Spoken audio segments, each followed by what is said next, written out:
You sure you're old enough for that? An entire passion fruit smoothie just to yourself. No, it's water in the bottle. Crazy, crazy times. Okay, we're going live. Good evening, everybody. Welcome to One World, One Blood Bowl, number 45. The one where we have a look at the Eurobowl rules. They've recently been released. So are they good? Is it Eurobowl-tastic? Or are they terrible? Is it Eurovision time? Here with me are three lovely young people. As some people have pointed out, I've got a young cast on. Perhaps, I don't know, maybe at Christmas I feel like having young people around me. So it is me and the three dwarves this evening. We have, first of all, the lovely Hargrim. You've been on before. Hello. Above we have DrHellboy, recently promoted. I don't think you've been on since, but lovely to have someone with your amazing brain here on One World, One Blood Bowl this evening. And new to all of us, in the top corner directly above me, we have Son of San. Dementor, welcome to One World, One Blood Bowl. Nice to have you on. How's your Blood Bowl? Yeah, it's good. Enjoying my fumble, enjoying my tabletop. Yeah, it's good. Went to a tournament recently. Got my knobs out. Came fourth out of 30 odd, I think, maybe 24. So quite happy with that. And yeah, it's been good. Would you describe yourself mainly as a tabletop player? I mean, following in the illustrious footsteps of your much more famous father. Well, I think I've played more fumble than I have tabletop, but I would describe myself as a tabletop player. I definitely enjoy res more than progression.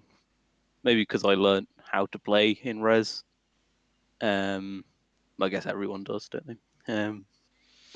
I think that's quite a controversial statement. I think if people learn online, they probably learn either in league play or perpetual play. If they learn on tabletop, then I don't know. Everyone. I'd assume everybody on tabletop plays their first few games in res. A couple of skills, maybe 1100. Yeah, I seem to remember Well, when I was young, I thought everyone was exactly the same as me too. Then you discover there's an entire world out there of all sorts of different experiences. Do you have permission to be with us this evening? Are you allowed to stay up late? Let's say yes. Good. The door's locked. Good. So if a mad San comes raging in, I shall tell him that I have inveigled you into this, seemingly with his permission. At least I was told so. Now, you've been having a look at the Eurobowl rules for us, haven't you? Yeah, so I streamed the first two tiers. They took a lot longer than I was expecting. I got very sidetracked, and then I did some less in-depth analysis on the other three tiers. Okay. And have those gone up on YouTube? Can we drop a link to them? Oh yes. Okay. So I'll put links to this if you're listening on Spotify or watching on YouTube. There will be links in the description taking you to Dementor's extremely long having a look at all of the rule sets in extreme and some would say excruciating detail, but a very thorough job. I had a look at one of them as I was going to sleep and got about halfway through because I'm a bit of an insomniac. So a really good job there, and it means we have at least one very, very informed person in the room. But we've also brought Hargrim on because it's nice to have balance. Hello, young man. How are you? I'm alright, actually. Well, I'm a bit stressed. Writing my bachelor's thesis at the moment, which is killing me. Other than that, the Blood Bowl is going better than it was a few months ago at the World Cup. I think for those who don't know, I wasn't going to mention it. I am. For those of you who don't know, I'm now referred to as Agent 117 from my very infamous record at the World Cup, losing the first 7 games in a row. Yeah. After having a pretty good year of Blood Bowl, actually. Yes, I mean, like me, you went on a high, didn't you? And then were found out in better company. After the first day, I found it quite funny. After that, I stopped laughing. But you did lose the first 7 on the bounce, didn't you? To gain the 007 moniker, which was then updated to 117. Yes. They didn't even draw the game.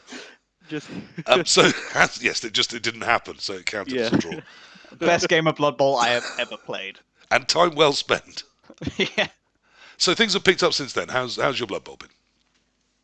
It's been going alright. I've had 2-3 tournaments since the World Cup, and they've been going okay-ish. I've been experimenting a lot with Amazons lately, and I've finalized my Boa Amazon build, which I'll be playing for next year, which I'm really, really excited for because I think it's really, really strong. Dementor, experimenting with Amazons, again, one of those things you'll come to maybe later in life. Amazons, are they? I confess I haven't messed with them. Now, This cropped up actually in one of the chats on my Discord this week, so let's take a brief aside whilst we're here. Gegster, the famous, the great, the England legend that is Gegster, has declared that new Zons are, in his opinion, not quite as good as old Zons. Now, this was the man who ruled the world with old Zons. Do you agree? I mean, I've been hearing they are the new hotness.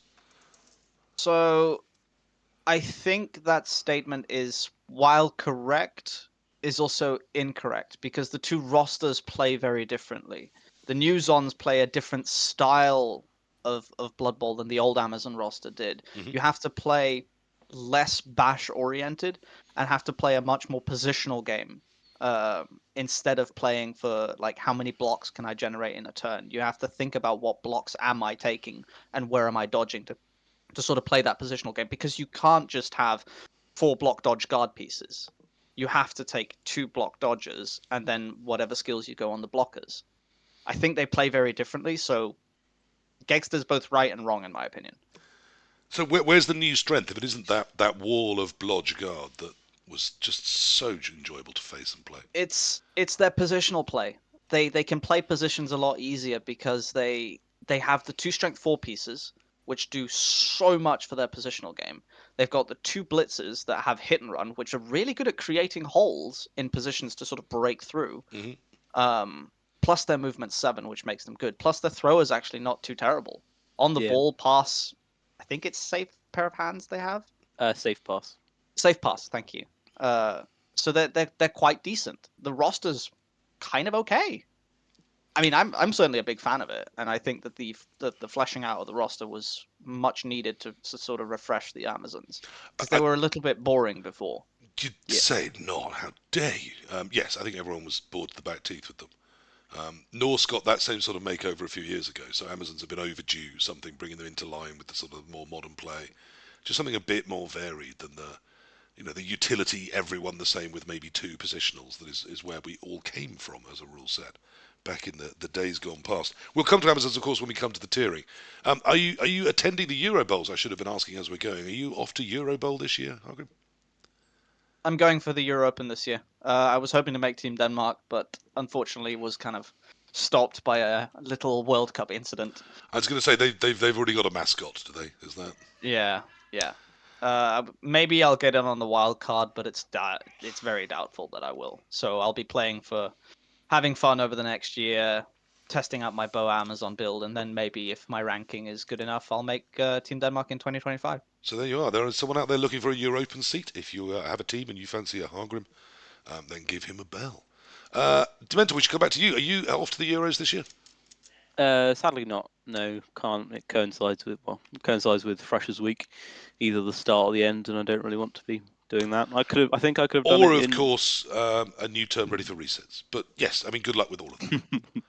Yeah. And so, but I'm probably going to be going to the home nations in June or July, is it? Either as part of an open squad or whatever. Well, that would be lovely.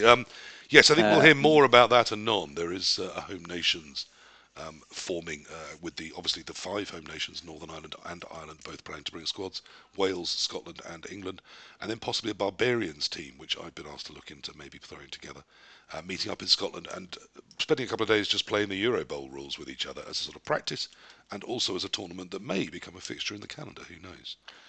Yes, I hope to go to that myself. I'm also not going to the Eurobowl. Me and my partner, it's our 25th anniversary next year.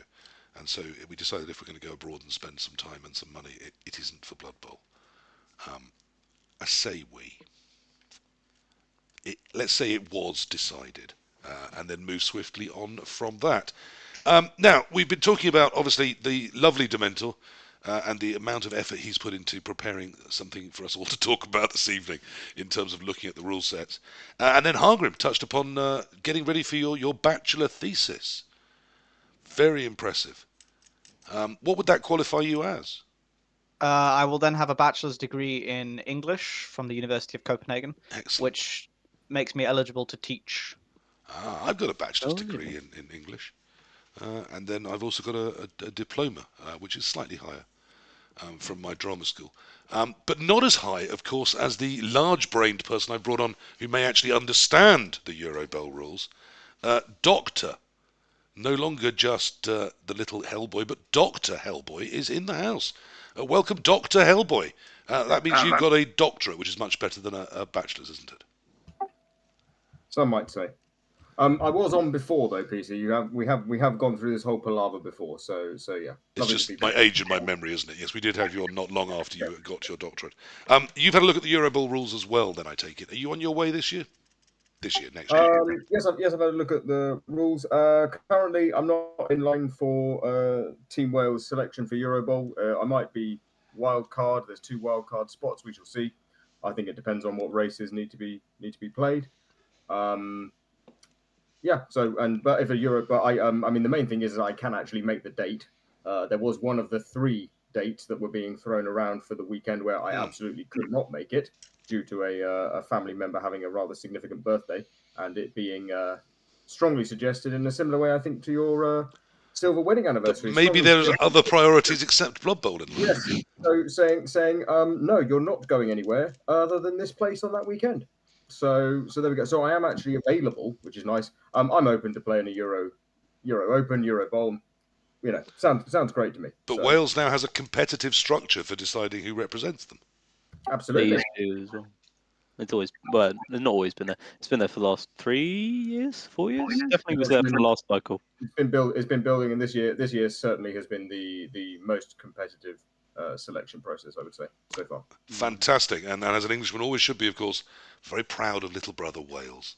Speaking of Englishmen who have qualified, there's competition for the spots on the Wales team. How lovely!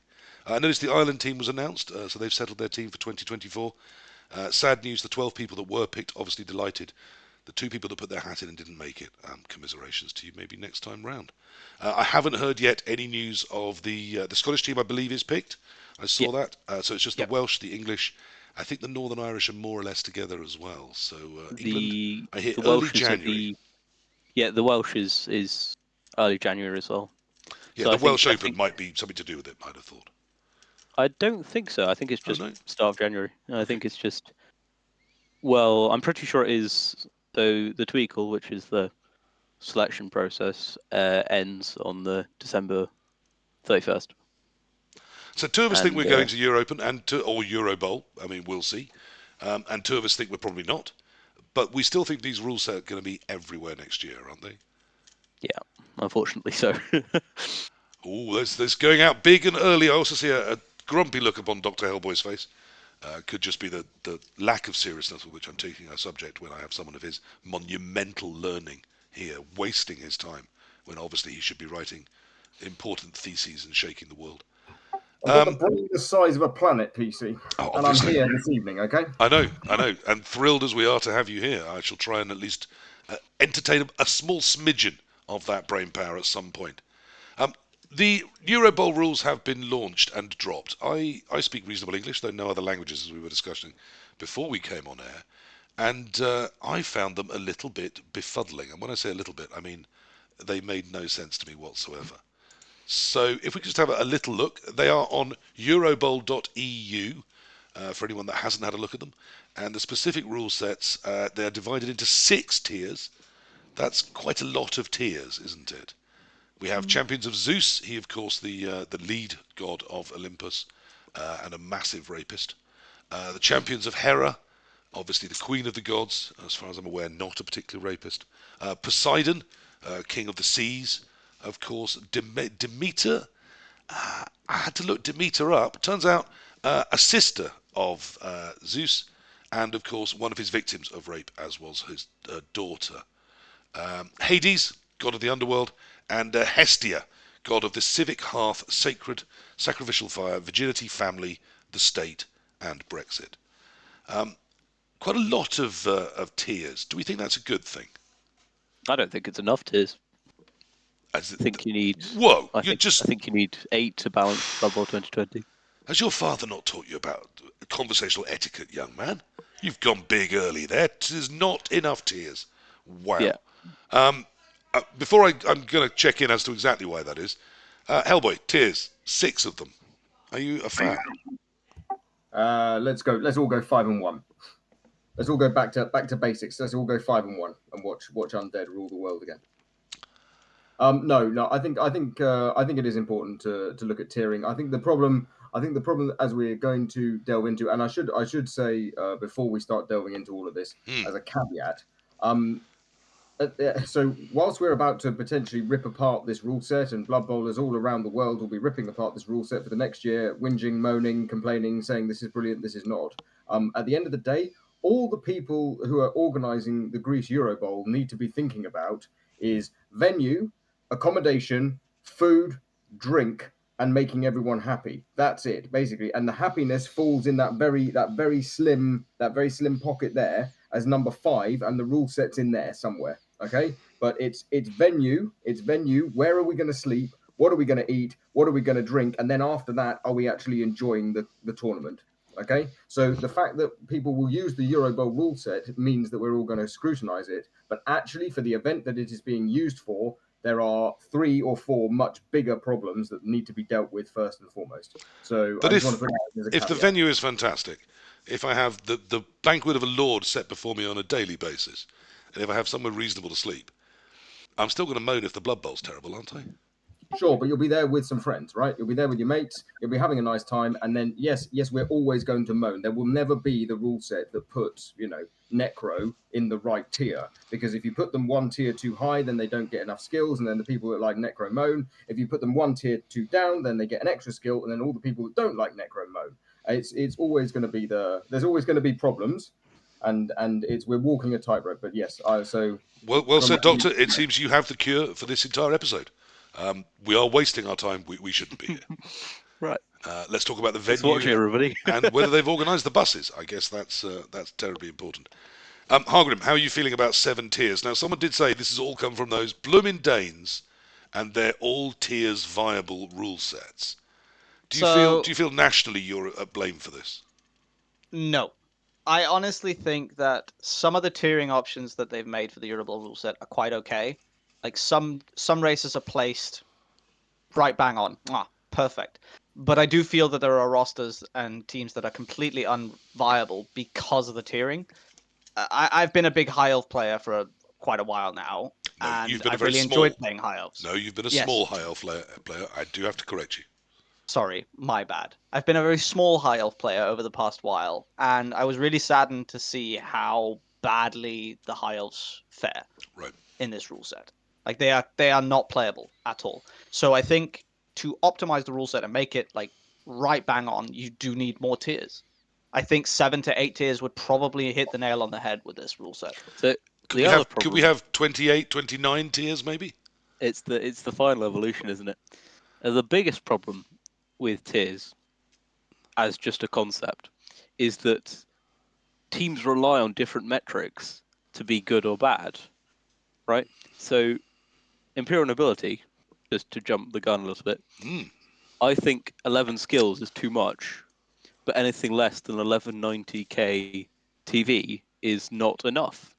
So ideally, So perhaps they should have have a tier where they 7 get the number skills, of money, but but not. 1190k TV. So you need to have technically, well, a little bit outlandish, but ideally you'd have 2 sets of 6 tiers, 1 for team value, 1 for skills. Now that does remind me of a tournament organised by Andy Davo.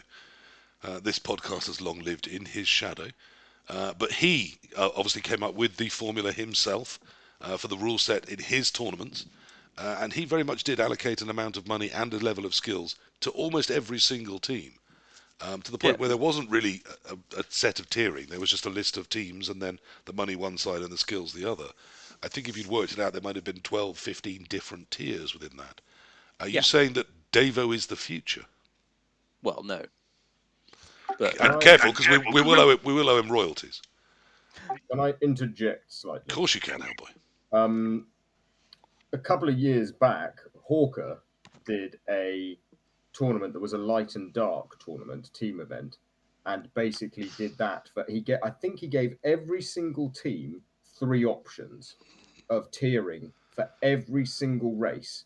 So you could have, 6 primaries. Like I think so. Let's say Skaven. You could have 6 primaries. You could have 4 and 1, or you could have extra money and slightly less skills. So so Hawker already tried it years ago. The idea's already been done. Well, there's nothing new under this sun, but it hasn't been done on a mass scale, and maybe asymmetry we may come to. Corn Knight made a lovely comment. Who cares what the rules are as long as everyone's playing by the same rules? I think you may find, Corn Knight, that one of our concerns, some of us on this panel, about the rules is that won't be the case. You will not be playing with the same rules as the person opposite you. But let's first of all, there is really two sides to this rule set, isn't there? And then there's the piffle over the top with the rapey gods. But when it comes to the actual rule set, we have, if I go to the slightly easier to see version,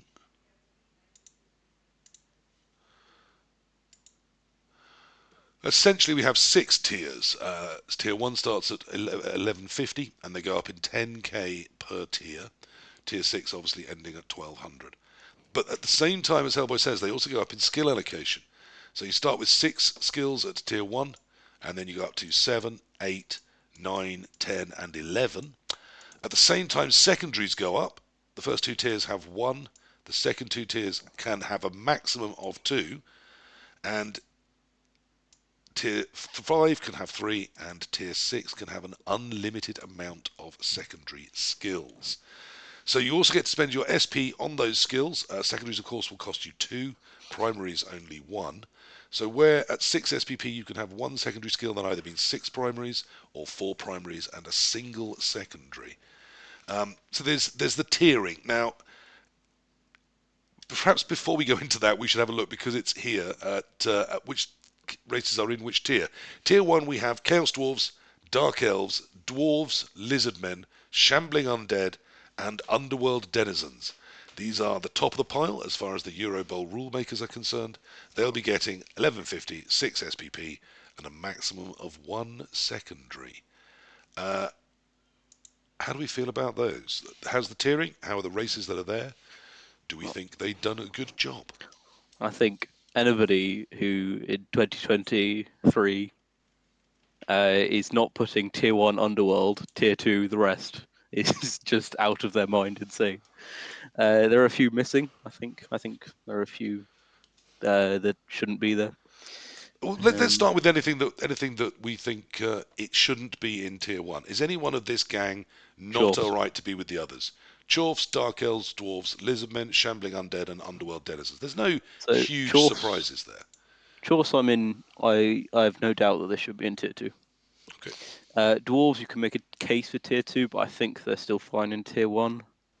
I think the thing that always pushes Dwarves up a tier or 2 is that no one wants them to be there or to face them. Yeah. So there's never really been a clamour to go, let's get more Dwarves in by giving them a good tiering, or a tiering that actually reflects their win rates. So I doubt they're dropping out of tier 1 anytime soon. Yeah. And of course the worry about them bringing a death roller, although there's thousands of other little rulings there to stop them bringing out a sneaky git death roller.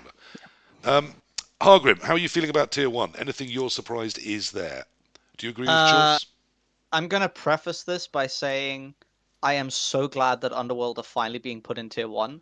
Yes, so that I can see the tears of every single Underworld player as they just roll down their cheeks because, I can't take more and I can't take more skills. No, in all honesty, I think Underworld completely tiered correctly, and if anything, they should probably be given their own tier. But I have to agree tier with the 0 and drop a couple more skills off them, maybe. Yep. Very much. Yeah. Wow. Absolutely. And I have to agree with Dementor and say that Chaos Dwarves are probably in the wrong tier. They need to be put down a tier because they just don't seem... If you're going to bring a tier 1 team, you're not going to want to bring Chaos Dwarves because you could just bring Dark Elves and Lizardmen and Shambling Undead instead, because they're just so much stronger. And if you want Chaos Dwarves, you can take Dwarves which do the exact same thing, except slightly better. So hang on, you're saying that Dark Elves, Lizardmen, and Undead are on your hot list, and of course Underworld. Yep. But Chorfs are off. Chorfs are off my list for sure. Hellboy, you've been looking pained. Tell us, what is the reason for that malady?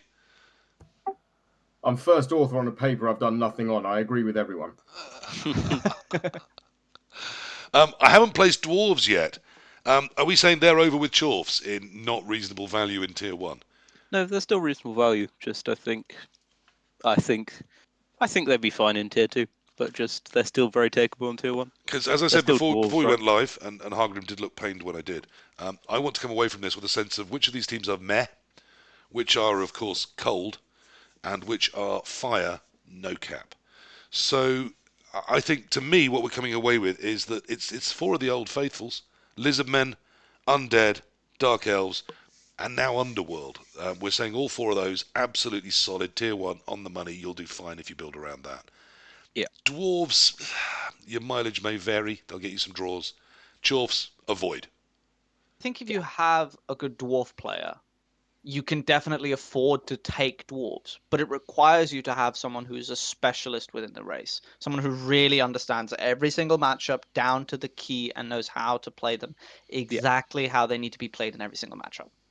I mean, the problem I would say as someone that does know dwarves reasonably well is that orcs, mainly that's just orcs. Let's just leave it at the word orcs. Because they're already better than dwarves, and if they're getting more skills, they're a lot better than dwarves. They're quicker now with the big uns, they've got more strength, and dwarves just don't get enough guard to answer it if they've got more guard than you as well. So I think dwarves may be dead to me. I think you're being a little generous to them just because they can sit there and be solid, but I don't expect the top teams are going to be taking them in tier 1. I think dwarfs and dwarfs have tiered themselves out of the way. So we do think Underworld might be actually still good value at tier 1 if we think they should be tiered even less. I mean, they still get 6 skills. But 7 skills if you take Athena. Yeah. Right? They can get potentially 7 skills. They don't need a star player anymore. Plus, if you really wanted to take a star player, you could just take Ripper. Like Ripper, with Glart. or Glart, yeah. With Morg banned and with Varag banned, suddenly the 2 strongest star players are out for them. Okay, what alternatives do they have? Ripper, pretty solid. Glart, pretty solid. So now you still have more options. You still have the variants that you need in order Slightly to less build a good, strong roster. but still annoyingly good killers. Yeah, exactly. I think with the Ripper build, you can fit in Ripper and the Rat Ogre, so it just gives you another option for one turning. I mean, I want Juggernaut on my Rat Ogre, I want 2 heads on my Gutter, and I probably want Tackle on my Blitzer with the amount of dodging filth that's around. I probably also want to drop a leader on my Thrower Rat, just so I can avoid some toys, some bribes mainly, and a keg or 2. Beyond 4 skills, it's kind of a luxury, isn't it? Quite want a dirty player if you've taken You take a couple. you take a dirty player. A dirty player and a wrestle maybe. Yep. Because again, blodgers, your tackle might not be in the right position. So it's So nice to another have, thing but you are into the nice to have area, not this is how I'm going to build the fundamentals of my team. Once I've got those 4 key skills, and arguably even leader isn't core, I'm pretty much good to go with what comes out of the box. I do think Underworld are going to be everywhere, on every roster. So if you're a 4-person team and you're not taking Underworld, you need to be asking yourself, why not? And have we got someone that could? If that's your 4-person team, you're solid. You're perfectly fine. I think another nice thing about Glart for Underworld is that he's just the right side of the breakpoint in terms of SP. So Glart costs you 2 because he's only 195. Right. So you can fit in the 4 main skills you need. Excellent. Well, that's something to be considered then, Glart and an Underworld build. Let's move on to Tier 2 because there's a lot to get through because there's a whole second half to this rule set. So in Tier 2 we find Amazons, Norse, Orcs, Skaven and Wood Elves. No great surprises there. They're the other good teams, but they're not quite in Tier 1. They get 10k bonus, they get 1 SP more, they still need to get access to a single secondary. There's no stacking anywhere in this rule set. So any surprises there? Anything you think is not where it should be? Well, let's start with Hellboy this time because we all know Dementor's going to actually done the work and will correct us. Hellboy, what's your tier 2 looker? I think I honestly, Amazons need to go up, Norse need to go up, Orcs need to go up, Skaven need to go up, and Wood Elves are the new Necro because in most people's hands, Wood Elves are worse. I played against Nippy Longscar recently with 7 skill Wood Elves, and 7 skill Wood Elves are not worse. So in the right hand, and I'm talking about this from a perspective of a Eurobowl team level coach, right? If you are good enough to have been selected for your nation And yes, I'm aware that some may not have 8 people to necessarily choose from, but as a general rule, if you are good enough to be selected for your nation, I know that there are people like Nippy. Store will be salivating at 7 skill, Wood Elves potentially. There are very, very good coaches all around the world who are looking at Wood Elves going, oh yes, thank you very much. Hawker as well. Hawker, Triple skull. Yeah. Yep, there we go. Look at that. Triple skull at the World Cup. We can all those top Wood Elf coaches in the world who've been sat protecting their 200 plus rankings are now going, oh, now it's time to go again. Let's go. Yeah, Triple Skull's getting results, very good results at the World Cup with only 6 skills on Wood Elves. So I think as did Nippy. No, you don't forget how to play Wood Elves if you were good with them in the first place. Has there been a massive conspiracy enacted upon the Blood Bowl world by all Wood Elf coaches? Yes. I did notice that after the rule change, almost no one was playing them at all. And I just figured it was people going, wah, wah, wah, we can't leap anymore. If I can't leap, I'm not even going to play. And going off and playing other races. Are they now coming back and finding out that actually Wood Elves are fine? And that... Yeah.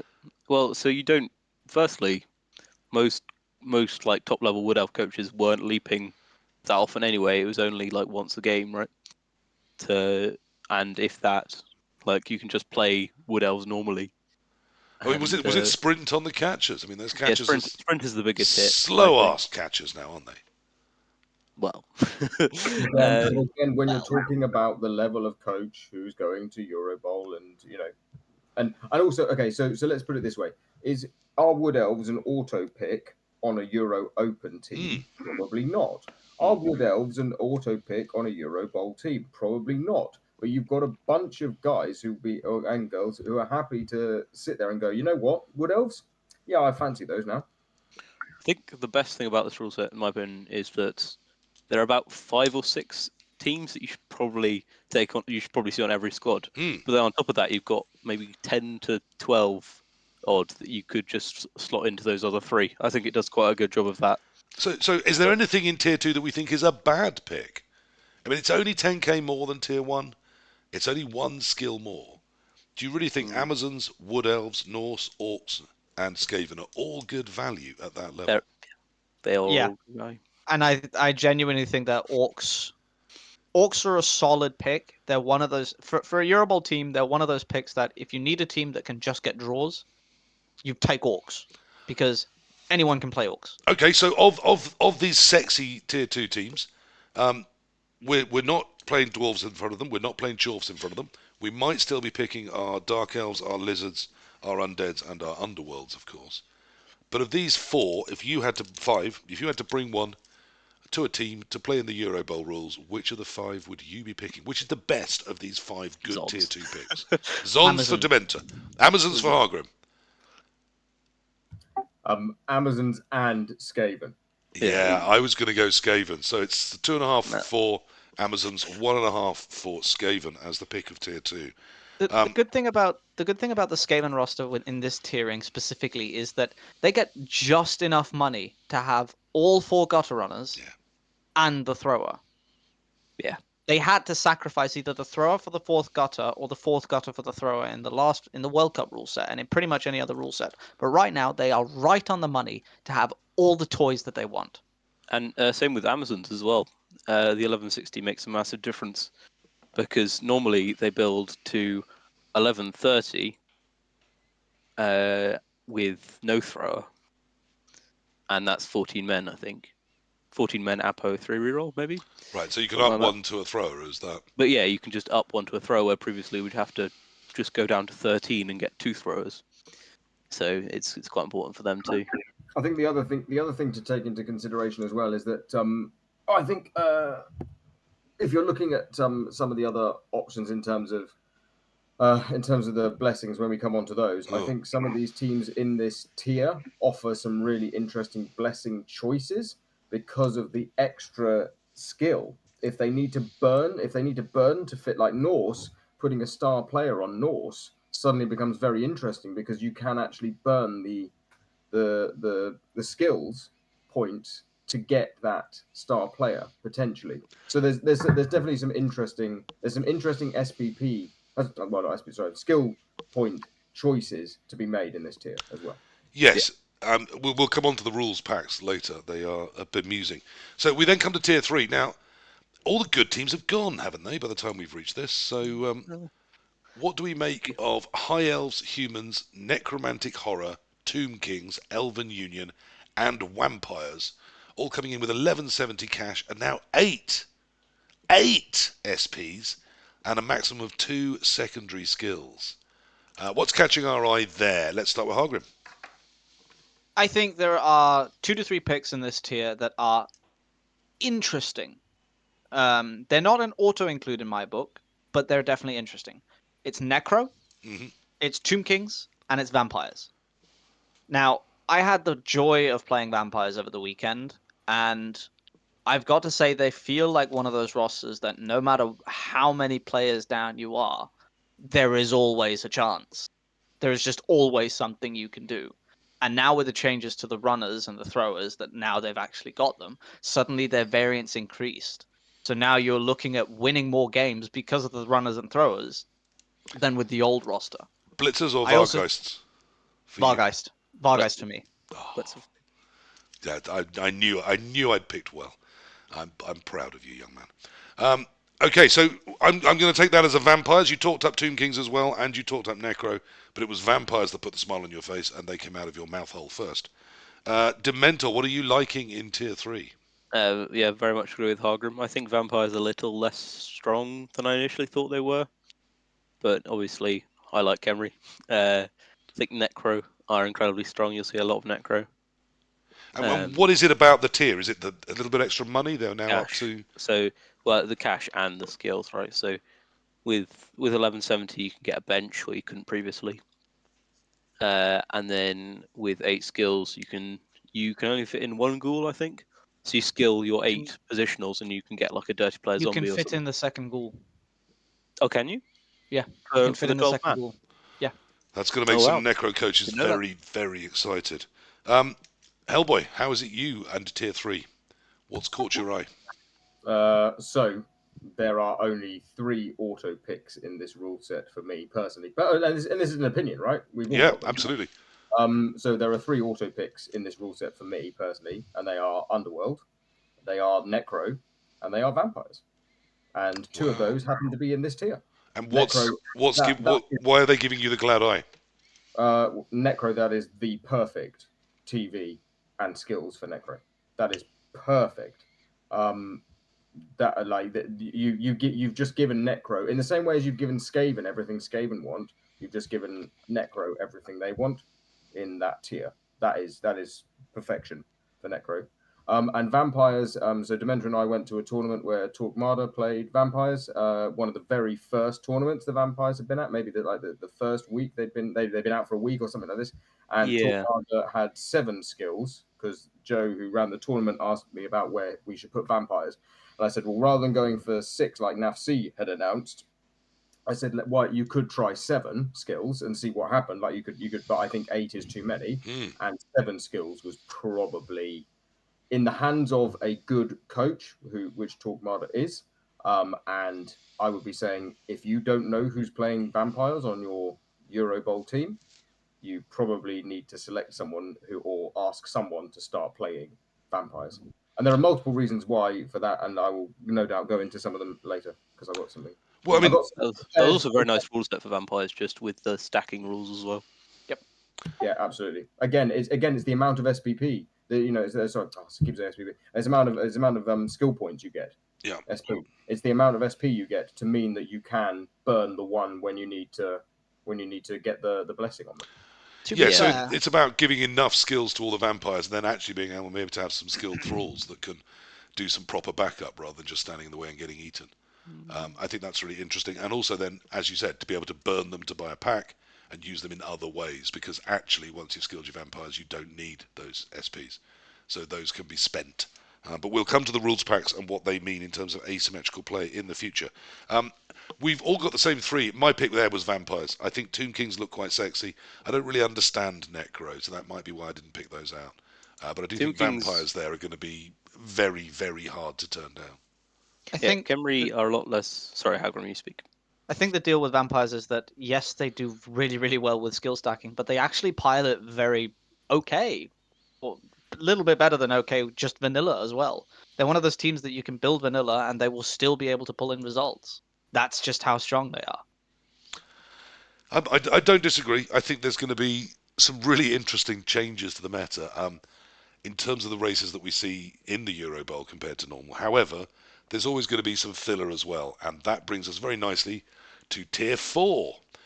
Herring through because there's so much to do. Tier 4 sees us faced with 1180 in money now, 9 skill points to spend, a maximum of 2 secondary skill still, and here they have dumped Chaos Renegades, Khorne, Old World Alliance, and Slann. Tier 4. Is anyone excited by anything there at all? Sorry, I should mention, before we move on, did anyone have anything to say about the fact that High Elves just don't get enough to make that worth doing? Elven Union, a little better, but still a bit meh at what they've been given there. And I'm going to make some comments on High Elves now. Humans, because similarly, it's not good enough, really. I'm going to make some comments on High Elves. So okay, we'll come back to Tier 4. I have been experimenting with 2 different rosters for High Elves. A vanilla pack roster and a bonus skill pack roster. Now, the vanilla pack roster pilots, it's okay. It's nothing too fancy. It's nothing special, but it struggles in a lot of matchups that you could be expecting to face, and it will struggle in matchups like high strength and some of the more meta choices because they are lacking that critical extra skill. They need either 7 primaries and a secondary or 9 primaries in order to function very well. Well, I don't. They just don't. They're just not there for me. I quite like this stacking pack for High Elves. So you get your 2 Blodge Blitzers, and then you can stack some skills and some captures. I think it's all right. I don't think it's good enough to be taken reasonably on any team. But any then squad. You always have to ask yourself the question when you are stacking skills on High Elves and paying a high cost usually to do it. Are you actually paying so much of a cost that you'd be better off just taking Dark Elves where you could have had those players anyway? Usually. And that's one of the problems that High Elves always face is if you really want the catchers and running around doing all sorts of fun things with those, Pro Elves usually give you more. And if you really want to stack the skills up and turn them into a force that can be a wall and take the hits, then Dark Elves do it better. So they did get a good very job hard to justify. Last Eurobowl, Malta was good for High Elves. Yep. Okay. I played High Elves, came 3rd with Team Wales in the European. Odd to see humans not getting any love. Hellboy, are you... Stuff them. Okay. Not a humans fan. They don't appear to anyone in Tier 3 then. I'm just going to quickly come back to a Khemri point I was making earlier. Is that Khemri 1170 is very nice for them. 8 skills is very nice for them. But the problem is the other strong races, like that, they struggle against vampires. They struggle against Underworld. They struggle against Zons. It's just the strong teams are the teams that they don't do well against. They do well against Skaven. Well, maybe less so when they get the Wood Elf matchup is still can be just completely ruined on turn 2. Yeah, you don't pick the ball up turn 1, or it's pouring rain or something, or a blitz. And Well, Wood Elves with 7 skills can just still run rings around Tombkins. and with only 5 Wood Elves, they can do it. They don't need a full team, so you can delete half the Wood Elves, and they can still easily. The other thing I was considering is Count Luther von Drakenborg. Right. He's quite nice. Just have a strength 5 vampire. Yeah, I mean, he is quite nice. He's very expensive and not as good as he used to be. You can fit him in very easily. He's better now on Khemri, at least. Yeah. So you get 4 Tomb Guardians, a 1 Blitz Rar, 2 Throw Rars, and you have 4 skills left over, I think. So you probably go 3 Guard Tomb Guardians and then 1 Leader Thrower, something like that. It's only 1 reroll. So it's 5 strength 5 players without negative trade. You've really got to believe that he's going to get it done for you, the Count. And I'm not a big lover of the Count. I'm gonna play him at Water Bowl, see how that goes. Okay. I mean, obviously he's got a load of good things, but that's a big cost to get one player that he's no Griff. I'll warn you of that. He's good, but he's no Griff. The other roster I was looking at for Khemri specifically was Cheney Khemri, Yes. which I think fits very, very nicely, actually. You're not sacrificing enough for it to be a massive hemorrhage in terms of skill points, but you're in that bracket where it's really, really nice to have. Cheney Khemri is just Yeah, chef's be kiss fun. for me. Well, and importantly, I mean, both of them bringing something to the Khemri team they lack. Yep. Both in terms of the pace, the hitting, the agility. There's just things they are adding to a roster that is beautiful synergy with what you already got. Okay, I do want to drop into tier 4 though. So we've briefly addressed those. No one was talking up for pro elves. Nah. Yay, little pro elves. Same tier as high elves. No reason to take them. Well, no reason to take one or the other. Right? If you're better with one, you take it. I mean, as I said, I tend to think that if high elves don't get a little bonus over pro elves, that's very hard. Sidestep, Blodge sidestep diving tackle could be fun. Yeah. Yeah, and they do get 2 secondaries, so that might be interesting. You could put a couple of guards in, but they just get deleted, don't they?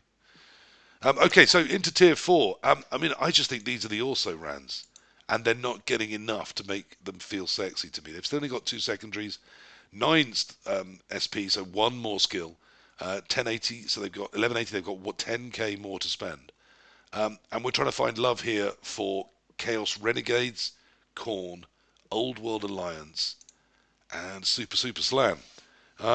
Is any of that something that at gunpoint you would play? Slan. Yeah. Play Slan if someone pointed a gun at me, and I've played a fair bit of Slan already. Well, I mean, Kofo's Team England captain now. Nobody can stop him from playing Slan. I'm pretty certain he will, just to prove a point. Well, I genuinely think they're not bad. Somewhere in the north of England, a large Danishman's table is being lifted up by the arousal 9 skill Slan in tier 4. Like, you get 2 guard catchers. If Core doesn't take Slan to Eurobowl, I don't even know. He's the only player guaranteed on Team England, and I'm pretty certain we've guaranteed his race as well. Yeah, I'd be prepared to put a pretty penny that he will be taking Slan. Take a good stab at his roster too. How anyone?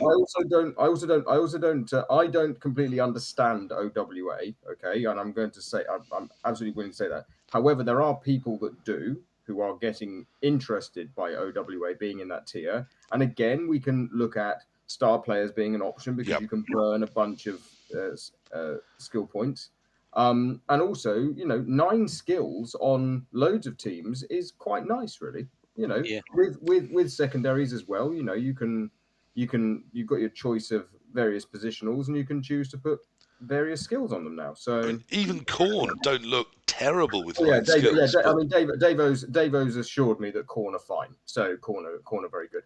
So yeah, Khorne are the best they've ever been. If Davo says Khorne are okay, then Khorne are okay. There we are. Yeah, but he'll be playing Necro or Dark Elves probably for Team Wales. Yeah, but I mean, I'm just saying that when I look at Khorne with 9 skills and that little bit bonus because they're already getting 30k more, I just think there's going to be some very dangerous Khorne builds around.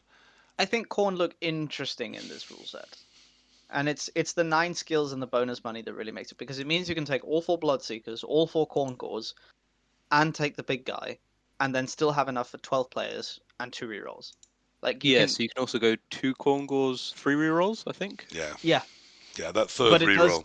I've been coaching them in Super League this season, and the 2 rerolls has been absolutely choking me. Plus, I also made a mistake. I took 2 block and 2 guard Bloodseekers, and I think I'd probably go 4 block. I think, Seabro has really been, I've spoken a lot to Seabro about the Khorne roster, and he has said every single time that he will go 4 block Bloodseekers, block on the big guy. Already there, 5 skills set, you've got 4 left. What do you do? You've got 3 left. Yeah. You've got 3 left. Yeah.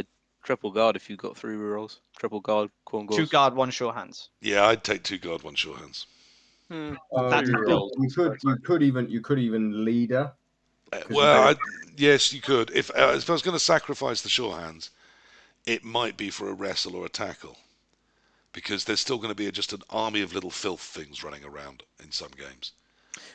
So, it's either that or you drop a guard to take the tackle or the wrestle. But I'd probably take tackle over wrestle because you have Juggernaut. I think exactly. roster I'm quite interested in for Khorne is just dropping the Bloodspawn. He's so much TV. Oh, wow. He just Heresy. isn't Then that what? good. But then why are you? Okay, he's terrible, but he's the sexiest piece on any Blood Bowl pitch, and he's got decent AV. He's got all right movement. He comes with Claw and Mighty Blow, if you haven't heard, and that's what all the cool kids do. So Listen, the thing you need to do when you play Khorne is like take your hand and write a step-by-step guide to how to play Khorne. And step 1 should be blitz with big guy. There are no more steps.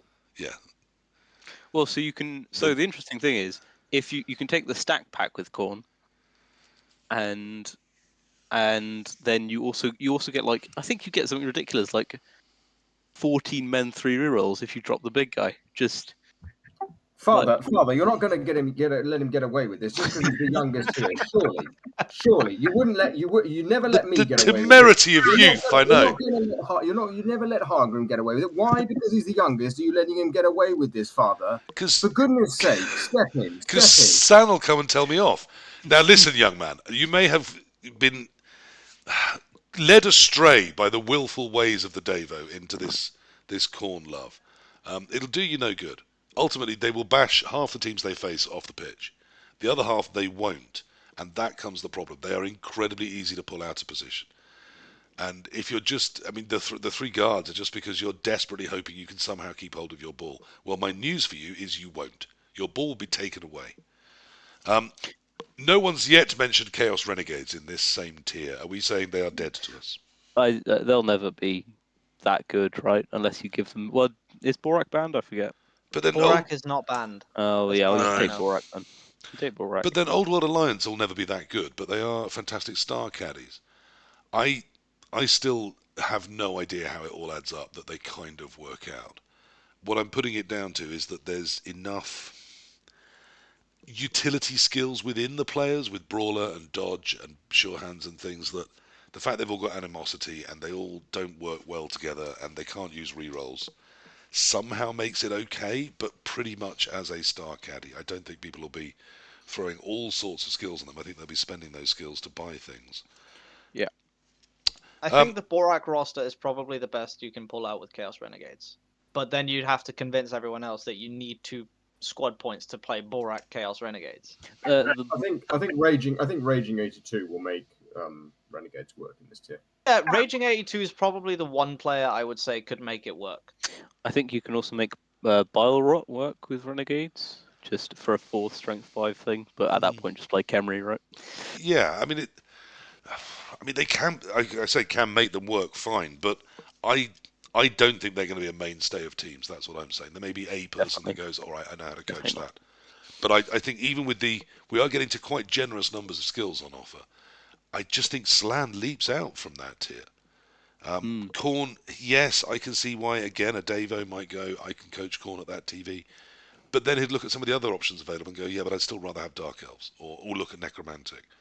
Because Khorne, yes, they're going to be dangerous. They are going to blow a few teams completely off the pitch with the amount of skills they've been given. But they're still going to be hard to control. They're still going to be incredibly difficult to keep focused on protecting your ball or on taking the opponent's ball. So you best kill things very quickly before someone else goes and wins that game for you. And Chaos Renegades similarly can go fuck themselves. I think Slan, if you're not taking Slan, if you had 1 pick out of tier 4, then you're insane. That's enough to get just so much in terms of. I had a quick look, and I started to put blitzers into the team. Now, any Slan team that's starting to afford blitzers, I know you're just thinking, well, then they've got too much. No, well, the biggest thing, the very good problem with blitzers is it's a lino plus a reroll, right? Yeah, but Right. it's to have one of them I'd rarely take with their lovely jumpy uppiness and their lovely diving tackliness. And again, pop a tackle on it because sometimes you just need to deal with an elf, a blodge ball carrier. It needs to go down, and yes, you've got otherwise or loads of wrestle. The other option is just say 3 guard catchers and then wrestle on every line frog. I think I'll just probably continuously go for the ball. Don't they have max 2 secondaries? They do. Yeah. So 2 guard, 2 1 guard. dodge, There you are. smattering of wrestle and strip ball. Yeah. Just for the 2-die leaps into strip ball. Yeah. It's horrific, and I'm sure we will see some of those because yes, Slan, not just Core, but other people will notice if they've been looking at Slan. that they get some nice stuff. Blimey, it seems there's only a few teams we're rejecting so far, so when I ask you for your top 8, that's going to be tough. Moving on to Tier 5, because we must, that's 1190k now. You're now getting 10 skill points. We started at 6. You can now have 3 secondaries. So unfortunately for Renegades, they just missed out on having block on all of their big guys. They could do if they dropped a single tier. Here we've got the real, the no hopes, the dead to me. The why would I ever coach these awful, awful races? We have the dregs of Blood Bowl. We have Black Orcs. We have Chaos Chosen. We have Imperial Nobility. And we have Nurgle. Now, to me, this is a very weird tier. What are we making of Tier 5? PC. Yeah. I received a message. Hot foot from Rome. Okay. This message came from Maximus Dimius Meridius, commander of the armies of the southeast, general of the OCC, and loyal servant to the true emperor Spensus Aurelius. Father to a murdered goblin, husband to an irate wife, and he will have his vengeance on the chair on this stream or the next. The message reads, Imperatoria nobilitas potens est, which translates as nobility or OP. Yeah. Yeah. Simple as that. I mean, I hate to lean into the current meme, but isn't everyone going to be getting their knobs out? I think you will see knobs at the Eurobowl. I mean, even I'm considering whipping my knobs out. So I'm going to watch Dimmy whip I his don't knob even out. like knobs, and I'm considering it. I love knobs. Knobs are great. I'm going to watch Dimmy pull his knobs out in July in Stevenage. It's going to be good fun. Sitting next to him for 6 games. Would you be Probably. 18? Would you be 18 by then? Is that Yes. good? Yeah. Good, because I It's would all worry above otherwise. board. Look, I mean, the rest of these. Let's just briefly dismiss the rest of these, because the rest of these I think can be reasonably Orcs have a briefly course going on. dismissed. Black Orcs obviously are terrible unless your dad's coaching them for some reason. Well, Panzer is quite good as well, isn't he? Chaos Ignatz is really He's good with them. Spanish? Yeah. Chaos He's Chosen, I think, are a little better than Black Orcs, so I think I would take Chaos over Black Orcs in that tier. Nurgle, I think, are worse than both of those. I think they're absolutely awful and should Nurgle have were a nice. tier all of their own, but certainly gonna don't belong up there counter-argue with that. proper things. And Nobility should be at least one tier further up, if not more. I'm going to counter-argue the Nurgle point. I What? think Nurgle are going to be slightly better if they can take a star player. If they can take Glart Smashrib, I think they do okay. We had a tournament here last month, like roughly a month ago, where a decent coach came top with Glart Nurgle. Who let that happen? I mean, was it one of these things where you have 12 tiers and they were in tier 12? No, this was Eurobowl tiering. This was using the Eurobowl rules. I think my biggest problem with Nurgle is it's hard for me to look at them now because they were so much better before. They weren't. They really weren't. I mean, they were good in long-lived things where they could build big, but they weren't that good in NAF, and they got a lot worse. I think the biggest problem for them was losing the ability to go above 1200 TV because that had to be changed to be in accordance with the Eurobowl charter. So if they could just drop 2 skills and go to 1250, they have a lot more options. But as they are, I think they're hard to be taken.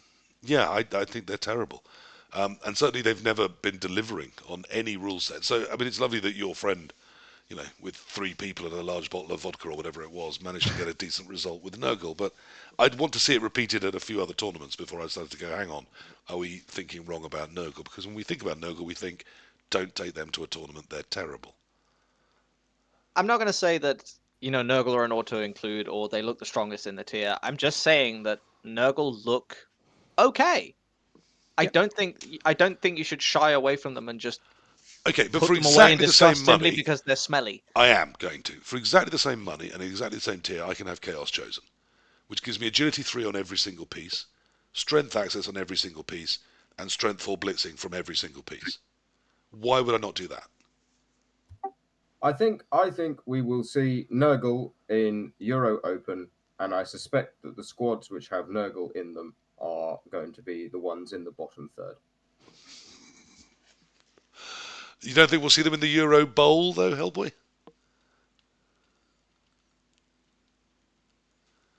You've frozen, or are just finding my question too demanding. Or everyone's frozen, or I've frozen. There's freezing going on, that's for sure. Are we back? Are we back now? Ah, you're Guess all we're back. I guess the Discord servers kind All of right, died. Discord. Yeah, it's fine. I thought it was me, but no. Yeah, I thought it was me too. I don't think we will see Nurgle in Good. Eurobowl. Good. Sanity. Not in Eurobowl. I'm just talking to you. The other two can talk to themselves from now. I'm going to literally put my hands up, covering their faces. So I am just going to talk to Hellboy, because you two are not being sensible.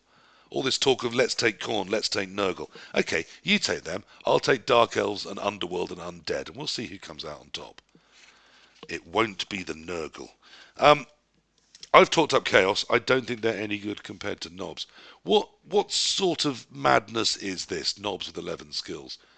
Surely at the core, whilst we're all saying it's lots and lots and lots of Knobs we're going to see all around the place. It's Knobs with 10 skills, not 11. 10, okay. But surely they're still Imperial Nobility. They're still going to struggle against anything dodgy. They're still going to be a wall of nightmare to Orcs or Dwarves or anything with any bash. But to anything that can dodge them, they're just going to run around and go ha ha ha. I think we have to look at it from a perspective of what is going to be meta and how does that affect nobility, because that is essentially what dominates when nobility are good and when they're bad. And if we look at it, what dodgy teams are going to be like must includes. For me, it's going to be Dark Elves, Skaven, and Vampires. Wood Elves. And Wood Elves. Yeah, and Vampires. But even the Vampires, the nobility can kind of deal with. Well, Juggernaut kind of neuters them massively, doesn't it? Yeah. Yeah, if you take the Blitzer. I think a lot of people are looking at the Vargeist going, that looks pretty damn good, and I like big guys, so I'm going to take that. I think if you do the stack pack with Vampires, you can get a block Mighty Blow Blitzer, which is very attractive. That is very attractive. However, I'm a big lover of the strip ball Blitzer. I just think I play 6. Once I hit someone and I then strip ball them with Juggernaut, I mean, you can't keep the ball. I just take it away from you, even on a single dice. Yep. It's just easy. I think Knobs look, for Europen, really strong. I don't know about Eurobowl. I don't think they're going to be too good for Eurobowl, and I don't think they're a must include. I think they're one of those teams that it depends on your meta read. If you think the meta is going to be heavy bash, like you're going to be beating a lot of Orcs, Lizardmans, Shambling Undead, Tomb Kings, then you take nobility. Because suddenly they do and Zons. Then you start to really do well. And if you're thinking you're going to be facing, we're going to be facing Pro Elves, Skaven, Dark Elves, all of the dodgy runaway teams, then you don't take nobility. But it depends heavily on your meta read. Because again, a lot will depend. You've got so many skill points. You've got your 4 bodyguards, you've got a thrower to throw something on, you've got your blitzers to throw something on. Looks like we have frozen again. No, I can still hear you. Yeah, you've come back. Yeah, you're back. Yeah, but you've actually got more skills than you technically need, which either means you can start spending them on a pack, or you can start skilling up your line fodder. Either of which is a bit of a nightmare. Well, wrestle linemen are incredibly good. Wrestle. I'm going to put another voice of reason in here as well. I think, whilst I agree that we probably won't see too many nobility in Eurobowl, and we won't see too many in Euro Open, what we are going to see is a phenomenal number of nobility played at all the other events that are using the rules, I think. So why that? Why that split, do you think? Why the schism? Because people own the nobility team and haven't had a chance to play it. I reckon across the next year, at events where nobility can be played, I think we will see people going, oh, I guess I could give them a go at this one because they've now got a nice rule set. I'm going to take a team I like to the Eurobowl, yeah, but I can finally play my knobs here. No, but don't forget, PC. Not everyone's going to Eurobowl. Yeah. Right? Dementor's already said at the start of the show that he doesn't think he's going to be able to make Eurobowl. You've already said you're not going to make Eurobowl. Yep. So what's to say you've got your nobility team painted up from the box set that your friend painted for you, blah, blah, blah, and you've gone, oh, thanks for doing that, Mark. Haven't had a chance to play with it because the rule sets have been rubbish. Oh, wow. Now a tournament where I can play them. Do you have a fucking file on me? Because it is Mark that painted my nobility. In the same vein, I think we will see people at NAF Championships taking Nurgle because there is no other time that they're going to take Nurgle because they're like, well, I could take some other gimmick team, or actually, I'll take Nurgle. Okay, we're probably going to see 10 Nurgle teams at NAF Champs maximum, but I reckon the 10 people that have taken them will be ones who painted a Nurgle team who have never had the chance to play it since the new rules came in. So I suspect that's what we're going to see. Nobility will be one of the teams included in the Eurobowl, in the Europen. We will see a few of them knocking around, but we will see much more, and the data skewed before Eurobowl and Europen because of people playing them at other events. We've gone big on that, Hargrim. Do you agree? Dementor's nogging like a dog on a back seat with the window open. I agree. I don't think we're going to be seeing a lot of nobility at all, despite them being quite good in the rule set. I think a lot of people are going to shy away from them because they're a bit skeptical, and I think people are going to be... Isn't it because no matter how many skills you give them, they're a bit shit? Pretty much. I think once people play a few games against them, they'll realise they're not quite as bad as you thought they were. So I think they will see. I think they will see a reasonable amount of play. I don't think they will see as much play as they should in this rule set. Do you think people will be throwing stars on them? Is that? I mean, No. they're a great star caddy race if you can get one in there. They're too expensive. Yeah. Also, you're only going to get one star, right? So you're not putting it on a nobility team. You're probably putting it on another team. Yeah. Remember, especially in Euro Bowl, you've got to decide between 8 teams. So you get eight teams, 2 of each. Okay. Now we only have one tier left to do. I want to get there because I want to talk about the packs as well. So we then have tier 6. You're now getting a full 1200. You get 11 skill points, and you can have unlimited secondary skills. So you can have obviously only 5 and then 1 normal skill. And into tier 6 goes, of course, the 4 rubbish stunty races that never get any good results at all. That being goblins, ogres, halflings, and snotlings. Oh, it's the joke teams. We don't need to worry about them, do we? We can all just laugh and move on, surely. Well, this time, actually, thankfully. They haven't got anything to work with. There's just nothing exciting for them. Like, it's a nice change. I think the only thing you could look at and say this could be fun to play is something along the lines of Ripper Snotlings. Like Ripper Glart Snotlings, if that's even playable. Well, I was following along Yadliger and his goblins in the Eurobowl Fumble trial, and he was getting really quite good results against a lot of players. Yeah, so, I don't hate the goblins in this pack, oddly. I think there's more to be... I love goblins anyway.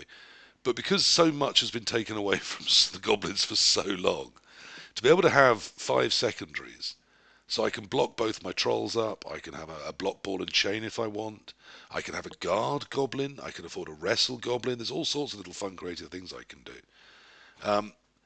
But the problem remains the same, is that in order to get a star, I need one of the packs, which means my team has to agree that I'm going to coach goblins, and I'm going to get one of the big cost packs to help me do it. And I just wonder if any team's going to allow people to do that. Yeah. Because without any toys, they're a bit tough to justify, I think, these 4. Yeah. But if you do get the star pack on, say, flings, then they'll still be good, won't they? Meh. Or is there no good stars left? Can Rumbolo or Carla not carry you to glory? Not as much as Griff can. They're just just playing any sort of halflings without Griff after having played halflings with Griff is just so. It's so meh. Yeah. Okay, so the whole tier is meh. No fire. Yeah. I mean, it's kind of... Have we done this to ourselves? Have we metagamed stunties with their abusive stars and tiny costs? Let stunties be bad. To the point where tournament organisers are finding on, right, Sodja, we're just going to make them rubbish again. Yes, this is a good thing. Stunties should never have been winning anything. I mean, we have seen halflings at 51%. We've seen snotlings, or morglings and grifflings, to be more exact, at slightly over 50%. Is it good that they're bad? Yes. Hargrim. I think it's a good thing. And from a design perspective, they're not designed to be competitive. Right? They're not designed to be a winning team. They're designed to be one of those teams where, you have this one thing that you can do. If it doesn't work, you're going to lose. And if it does, you could still draw. Because your team is just that bad. And the fact that they were given so many tools to basically say, No. Now I'm just going to start winning games because of overpowered star players. It took the joy away from playing those teams to me. Like if I was going to play halflings, I wouldn't be playing halflings to win. I'd be playing halflings to probably get drunk and have fun. So some European team will take all 4 stunty races. Someone is going to be that insane and do Someone always exactly does. that. There will be a It's gonna be group more than one. of 4. Yeah. So someone will do it. Which of the 4 has done the best when they allocate those 4 stunty races? I've got my Ogres with answer, 5 so I'm plus going to put it ogres is fine. face down here, and I'll reveal it at the end of the conversation. Dementor, you've wanted to go first all evening with the impetuosity of youth and not the manners that your father has. Which of the stunties, if you get the 4 stunties, which one has done best? I think probably between ogres and goblins. Strangely, I think ogres with 5 block is all right, better than it was. I think goblins have things going for them. I don't. I think snotlings are rubbish. I think ogre's really interesting. They can have 5 block, and then if they have the rump punter, can have leader on the rump punter. Yeah. With their normal skill, so that could be quite an interesting build. Hellboy, who's done best of the 4 stunties? Ogres, 5 block, 1 leader. Okay. Hargrim, are you going to disagree with the wisdom of the crowd? I'm not going to disagree. Okay. Well, you're all wrong. It turns out if you read the secret answer, the answer to who's done best is the one that talks his friends into letting them have the star pack. That's the one that will come away with the best record. Even then, it's It was an obvious answer. I don't quite understand why you didn't see it. But I do think it's going to be ogres. I think they're the pick. If you have to take a stunty, take ogres or goblins. I think close second is goblins. I think something that should be said here, though, is that, again, it's where I'd say it's the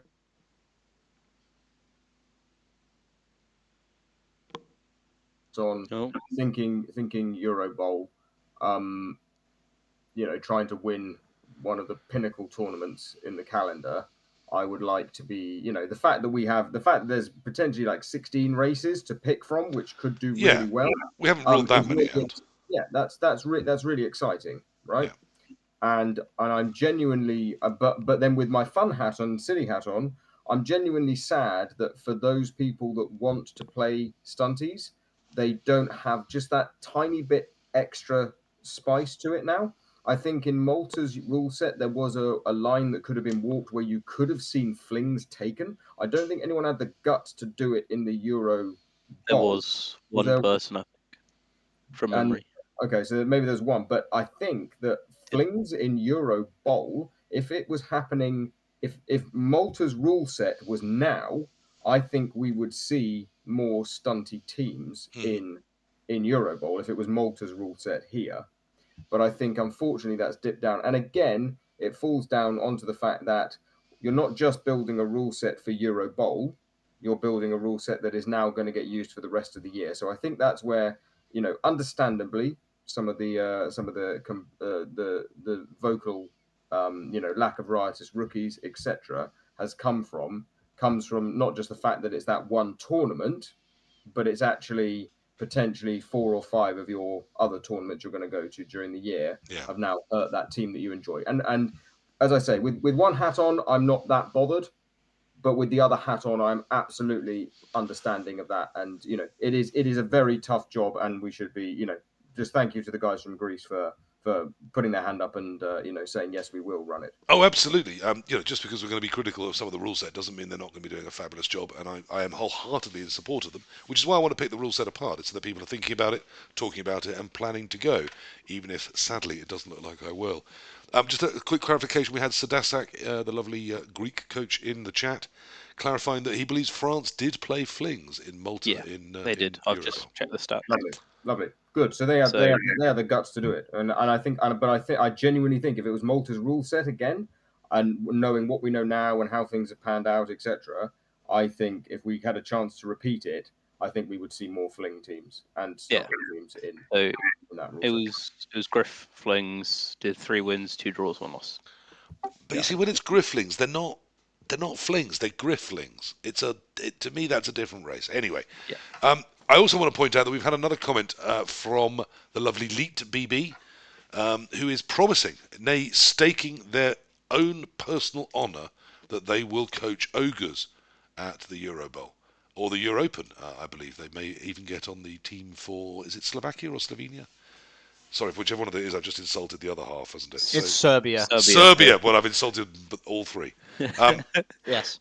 I knew it was S and somewhere out east. So, yes, good luck to Serbia if you're taking ogres. And that's exactly the sort of attitude we were talking about. Serbia PC, sorry, Lead. Exactly the attitude we're talking about. When people give stunties the short end of the stick, they're used to it. And they go, yeah, we're coming anyway. And I'll show you. And that's what stunties to me should be about. Not, ha ha ha, I've got stunties, I've got the new power weapon. I'm quite happy for the wheel to turn and for other races to be at the top and other races to drop to the bottom. But not stunties. They should stay down the bottom. That's what stunties should be about. I don't like a stuntie with over 50%. I think they should be lesser than that. Okay, so the stunties are rubbish. Yeah, we've cut the list of teams to, well, we say that the ones we've talked up: Dark Elves, Lizard, Undead, Underworld, Amazon, Wood Elf, Norse, Orcs, Skaven, Tomb Kings, Necro, Vampires, Slan, and Knobs. Now, I still think Knobs are going to be a hard task to justify on a Eurobowl team, on a Europen team, or a Eurobowl team. 1, 2, 3, 4, 5, 6, 7, 8, 9, 10, 11, 12, 13. That is 13, 14 if you count Knobs. We've said half of the teams we believe are in a good place. Is there anything that just is screamingly wrong on the tiers? I thought when they knocked Underworld down from tier 3 to tier 1, wow, putting them in tier 3 in the first place. But I thought maybe other than Zons, I'm sort of all right with the tiering. Not necessarily with the amount being given to each tier, but with the actual gaps. Chorfs, you feel sorry for Chorf coaches? Yeah. Okay. I think there still will be some, but because people love Chorfs. But Hargrim, your top pick for what's wrong? It's hard because I have one that is definitely in the wrong tier, needs bumping up, and one that's in the wrong tier, needs bumping down. And I'm only asking for one, so take a decision. I'm gonna go with Amazons and say they need to be up the tier. They need to be tier 1 because they are just too strong in tier 2. Hellboy. Yeah. I don't care. We all play the same rule set. If someone wants to take the same teams as me, let's go. Let's just go, right? Like, what Let's do it now. Let's do it right now. I'll go right now, right? I'll go right now. Outside, in the car park. I'll take on any of you. You've been doing it all night. All night you've been giving it this. Exactly. No, but like genuinely, that's the thing, right? Look, it's amazing. We've got what? 13. I mean, we're hovering somewhere between 12 and 16 viable races. Yeah. Potentially for a Euro, and that is flavour, right? As well, because there will be someone who goes, oh, I'll play Elven Union, whatever. I'm an Elven Union coach. I can make them work with that skills. That set. I've got it. I've got the big brain play on that one. Fine. So we're talking about, there's going to be a really nice broad range of races picked. We're not just going to see the usual 6 plus 2. But we might see the usual 6 on some people's builds, but then we're going to see 2 wacky ones that we wouldn't normally see, or we may see 3 of the usual suspects and 5 things that we wouldn't have thought about a year, certainly 2 or 3 years ago. We wouldn't have been looking at this diversity of race picks. What am I going to be surprised wasn't there? I mean, I agree. I think there's a nice looking bunch of races. Anyone that's interested, my pick, by the way, is Necro. I secretly think Necro, I don't want people to be bringing lots of Necro because I have no idea how to face the damn things. And I think they get just too much at this point. They've been just given just enough that they're going to be absolutely terrifying in the right hands. So I think they should have been tiered slightly more aggressively. What am I going to be surprised isn't there and isn't prevalent more at Eurobowl? Is it Knobs? Are we all thinking Knobs are not going to be there and then they're really not going to be there? And everyone's going to go, wow, but they had such good tiering. Let's give them even more. That'd be nice. What am I going to be surprised isn't there? Hargrim, what do you think? To me, it's Tomb Kings. Okay. And it might be a little bit of a controversial pick, but I think Tomb Kings look incredibly strong for this rule set. And with enough practice, you can actually become really, really good at them. But they do require quite a bit to coach, and that's probably why we're not going to see them a lot. but it would still surprise me because they are a really strong race for the rule set, in my opinion. Doctor, I really think I'm turning. What am I turning away from? What is not going to be at Eurobowl? I think in Eurobowl, I think there are going to be less lizards than you expect. Oh, interesting. Okay. But in Euro Open, I think there will be less elves. Just elves in general, all four. Just elves in general, all four. I would Wow. not. I'm not. I'm happy. I'm Yeah. perfectly happy to be wrong. But I think that whilst lizards are still amazingly strong, certainly in a format where you have, you've only got a 25% chance of hitting a star. But lizards do still suffer quite badly in the fouling meta, which is still there. And if we're all taking Underworld, and Skaven and deep benches are still a thing, I think lizards start to drop into that kind of, yes, if you've got a really strong coach, you might take one. And they still get their 6 block, 4 block, 2 guard, 5 block, 1 wrestle, 1 tackle, whatever you fancy. They're still really good. But I just think that when you're looking at that span of 14, let's call it, races, I think that lizards might not always make the pick, whereas they would have done in previous Euro See, Bowls. this is why you've got a doctorate, I think.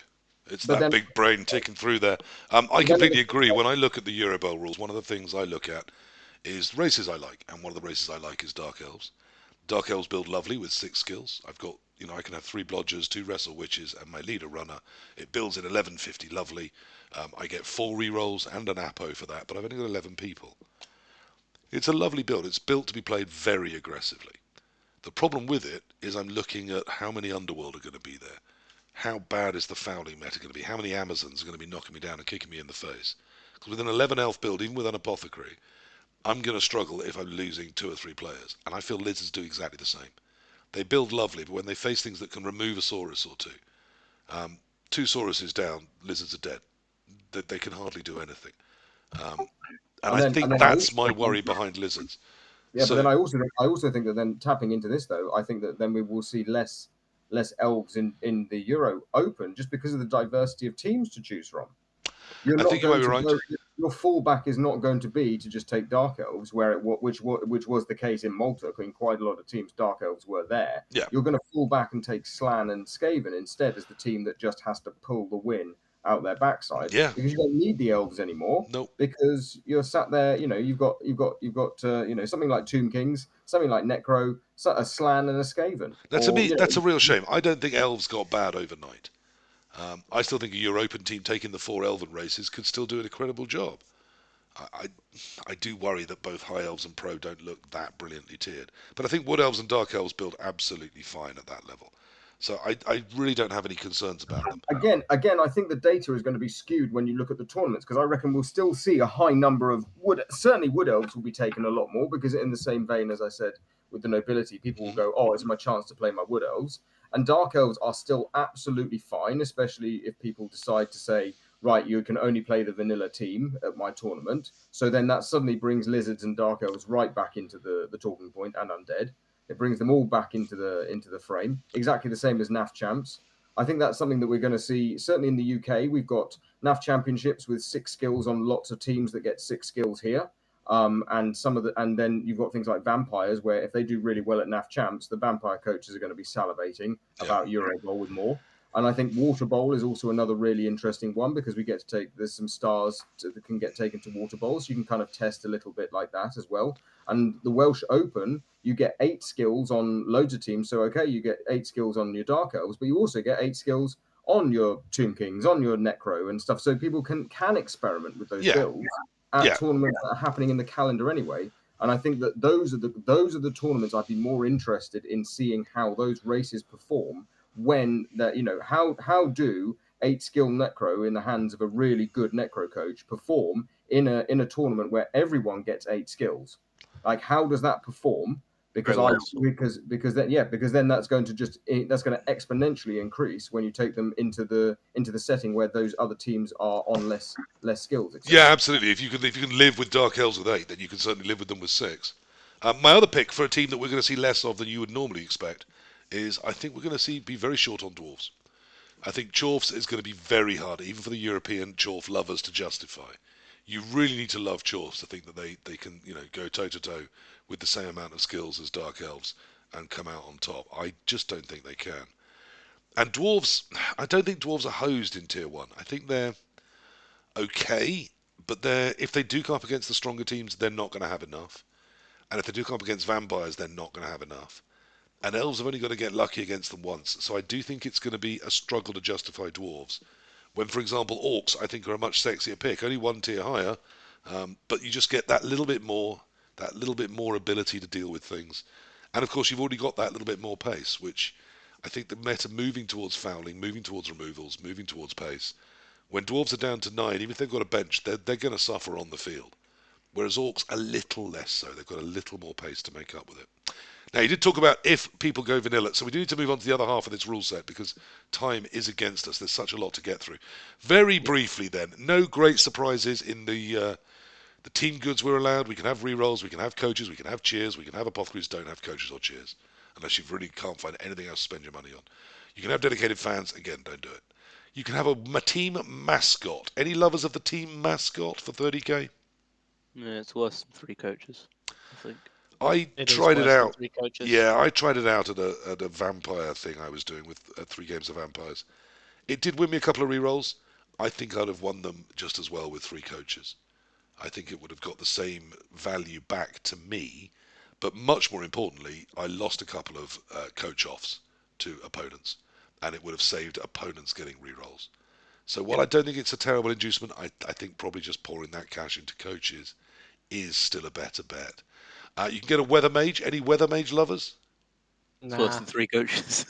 Yeah, again, good, because there's a good way to not get invited on One World, One Blood Bowl again, and that's saying that Weather Mage is good value.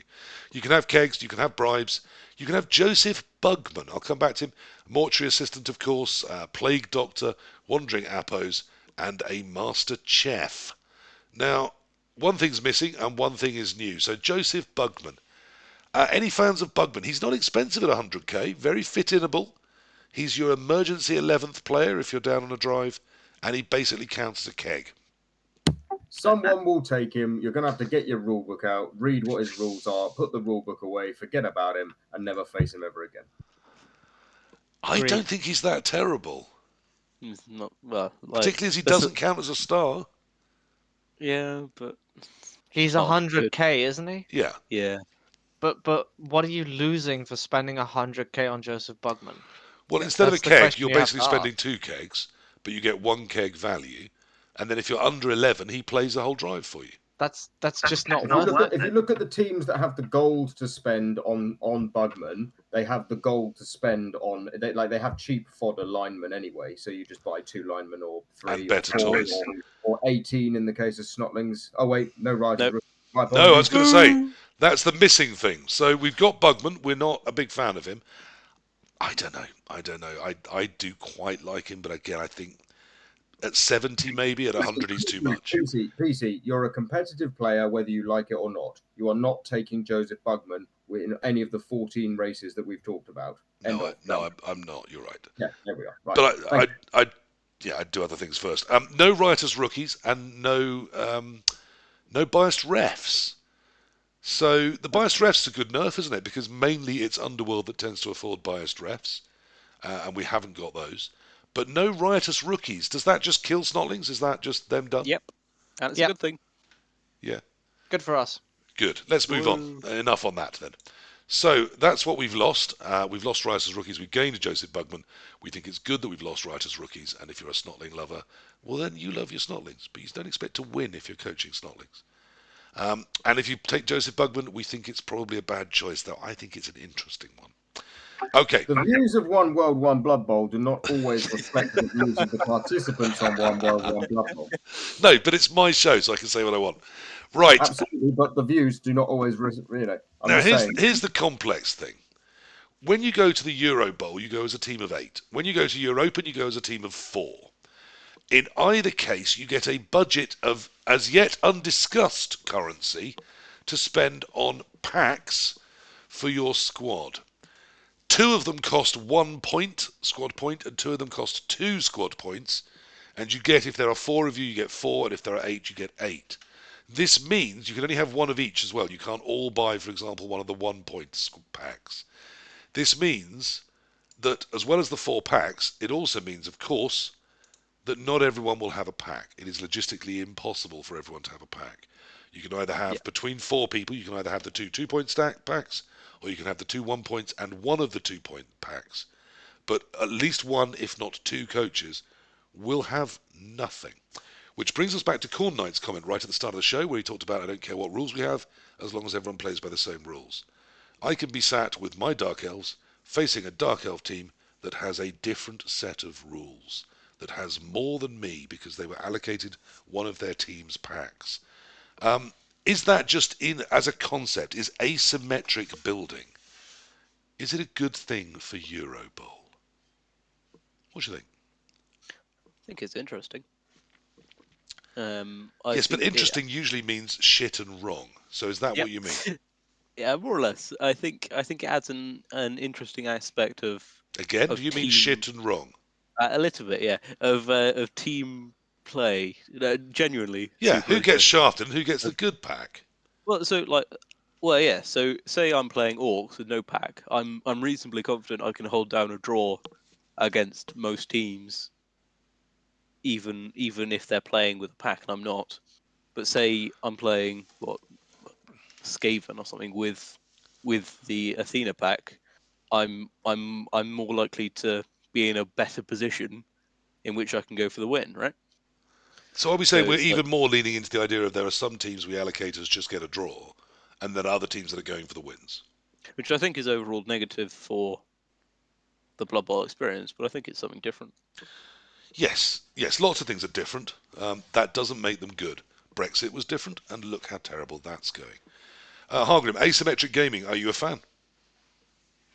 I'm a bit on both ends because I on have one heard that hand, about you. on the one side, I think it's, as Dementor said, it's a very interesting aspect of how team play will develop, and I think it really creates like new walls of new areas and new dimensions of how do I create the optimal 8-man roster with these skill packs? Where do we allocate these points? And it gives this new depth and new dimension, which I think is really, really, really exciting. So when I But put on the together Team One World, One Blood Bowl with the 4 of us, I'm obviously captain. And I take you to one side, Hargrim, and I say, I put my arm around you and I say, now listen, young man, I think you should have one of the 2-point packs. I think, after the World Cup, I think I can get by without. I think Hellboy and Dementor can just use a 1-point and they'll cope. I think you need the 2-point pack. How's that going to feel? I think it puts on an immediate amount of pressure because suddenly you're allocating, points over to someone else.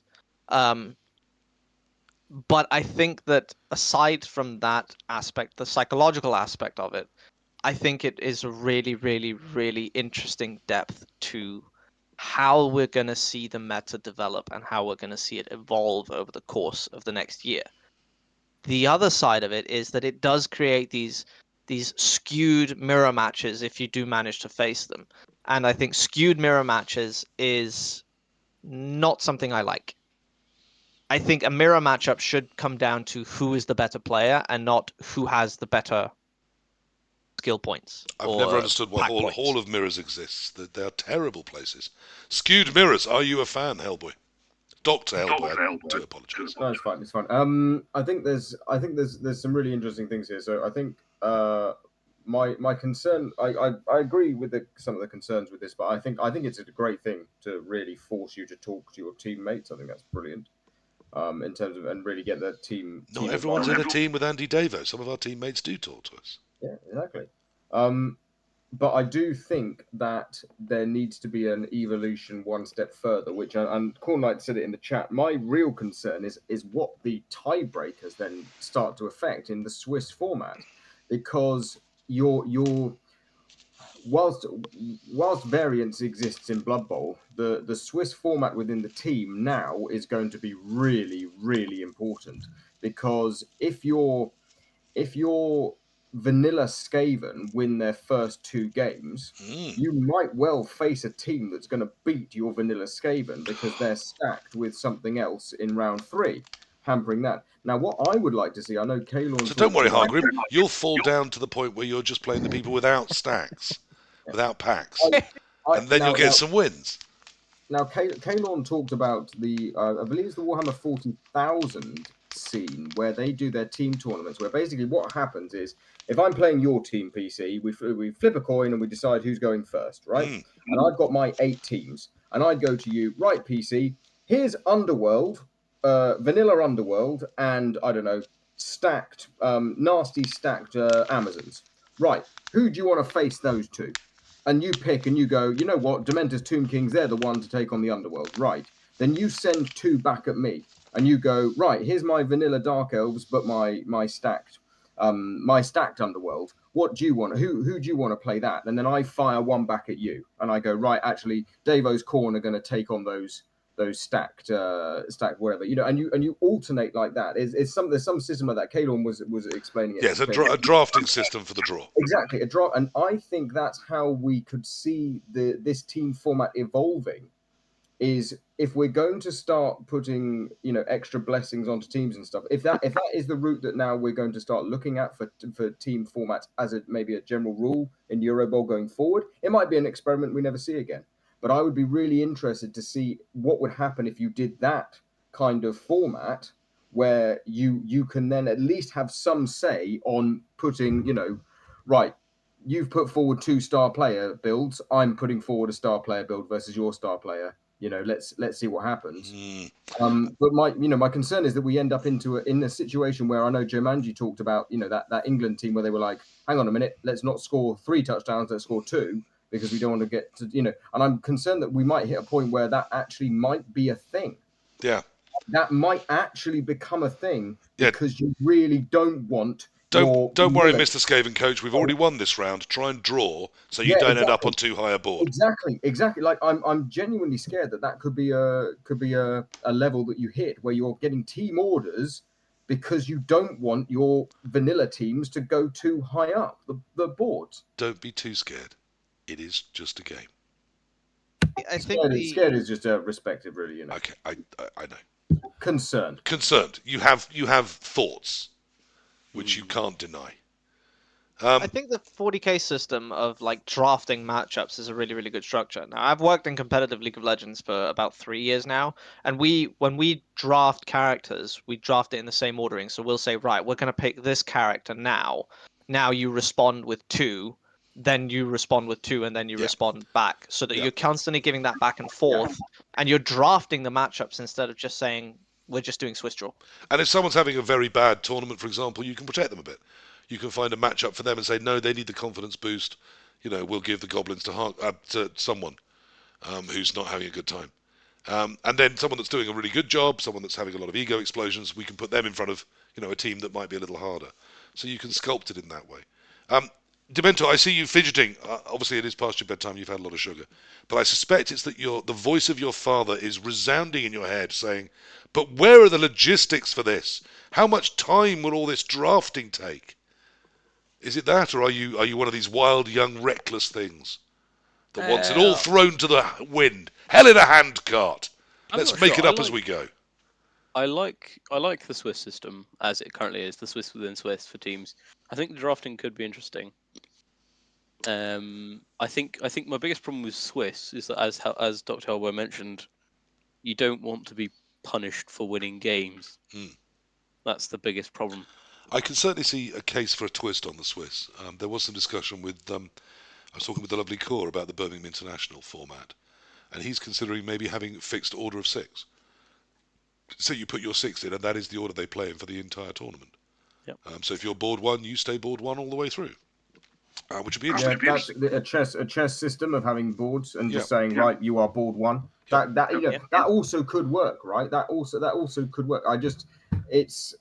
But then you're not seeing.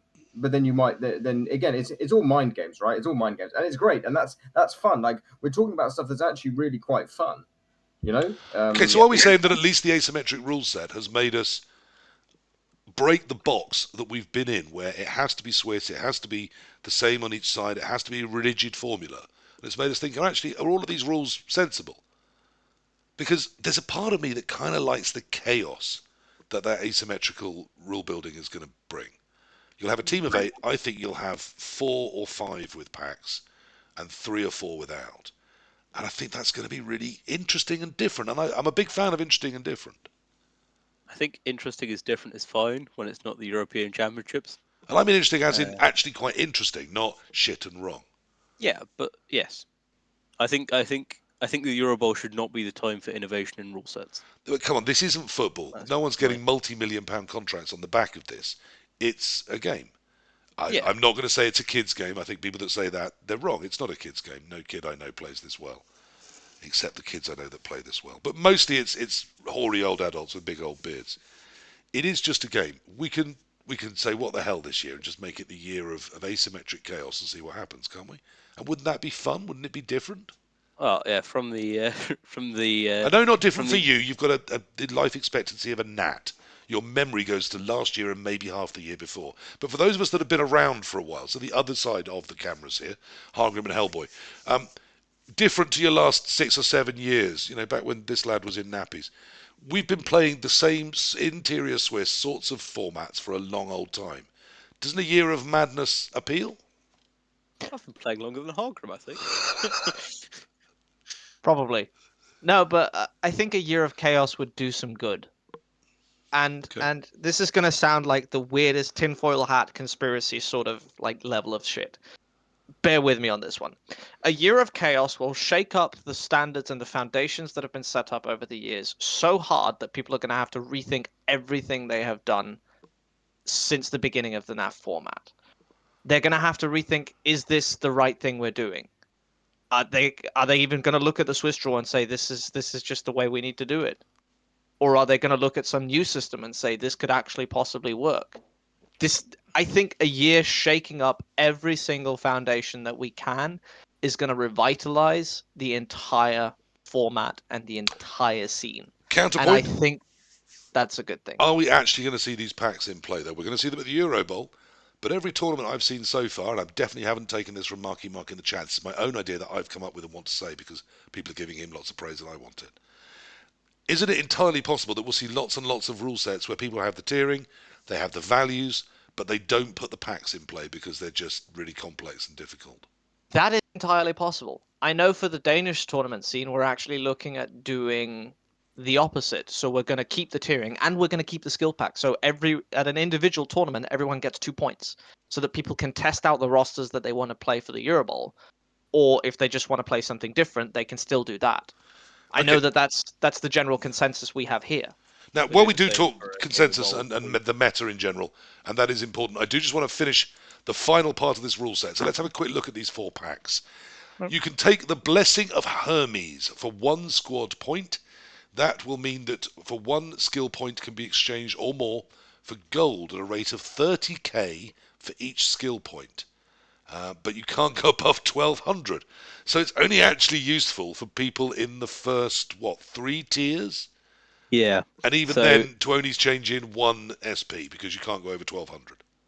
Yeah, so originally, the reason it's like that is because the Eurobowl charter says it has to be between 1 KTV and 1.2 KTV.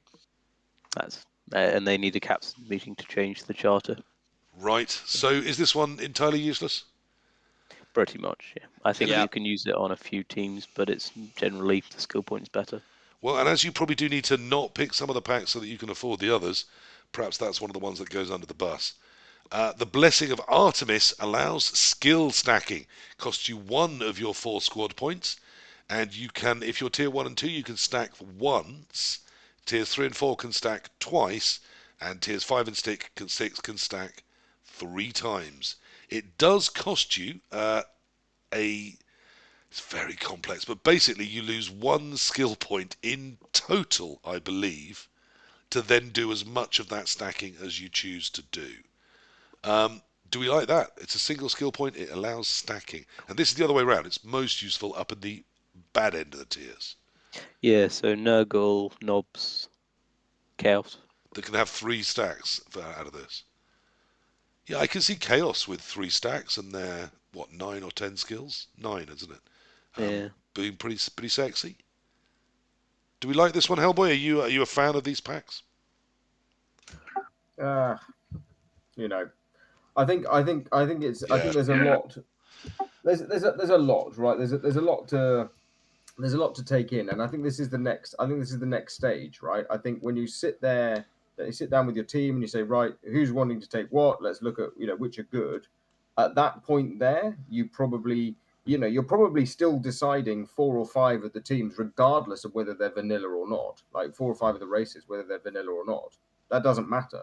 You've still got to pick a bunch of those. It's then on those borderline ones where it's like we'll use Davo with Korn as an example. Let's say Korn was short a tiny bit of cash, but if Davo gets that cash, he knows he can make Korn amazing, and he says, "Look, guys, but trust me, if I get this much cash, I can do this." Or Core with Slan. If Core says To afford that extra blitzer, to upgrade one more line frog to a blitzer, can I have the cash one and I can trade in? Exactly. And I think it's those discussions that happen then. But I think that the races that you're picking probably for Eurobowl don't really need to be dependent on the blessings you're taking. I think if you're not taking 2-star player blessings, then you better have some really good strong, like you've got to have some strong. Let's have a look at the other ones then, so that we can bring them onto the table for the discussion too. The blessing of Ares for 2 squad player points allows star players. There you are. That's the one Hargrim was just talking about. Boazons, Boazons. So you can take a star player, you can roster between tier 1 and 4 1-star player, but for the same cost you can have 2-star players in tiers 5 and 6. If a star player costs up to 100k, you lose 1 skill point, up to 202, up to 303, and up to 404 skill points to put that star on. So not only do you buy the pack, you then have to pay skill points to hire the star, and of course pay for the star. We'll just cover the 4th one and then we can discuss them all at once. The Blessings of Athena.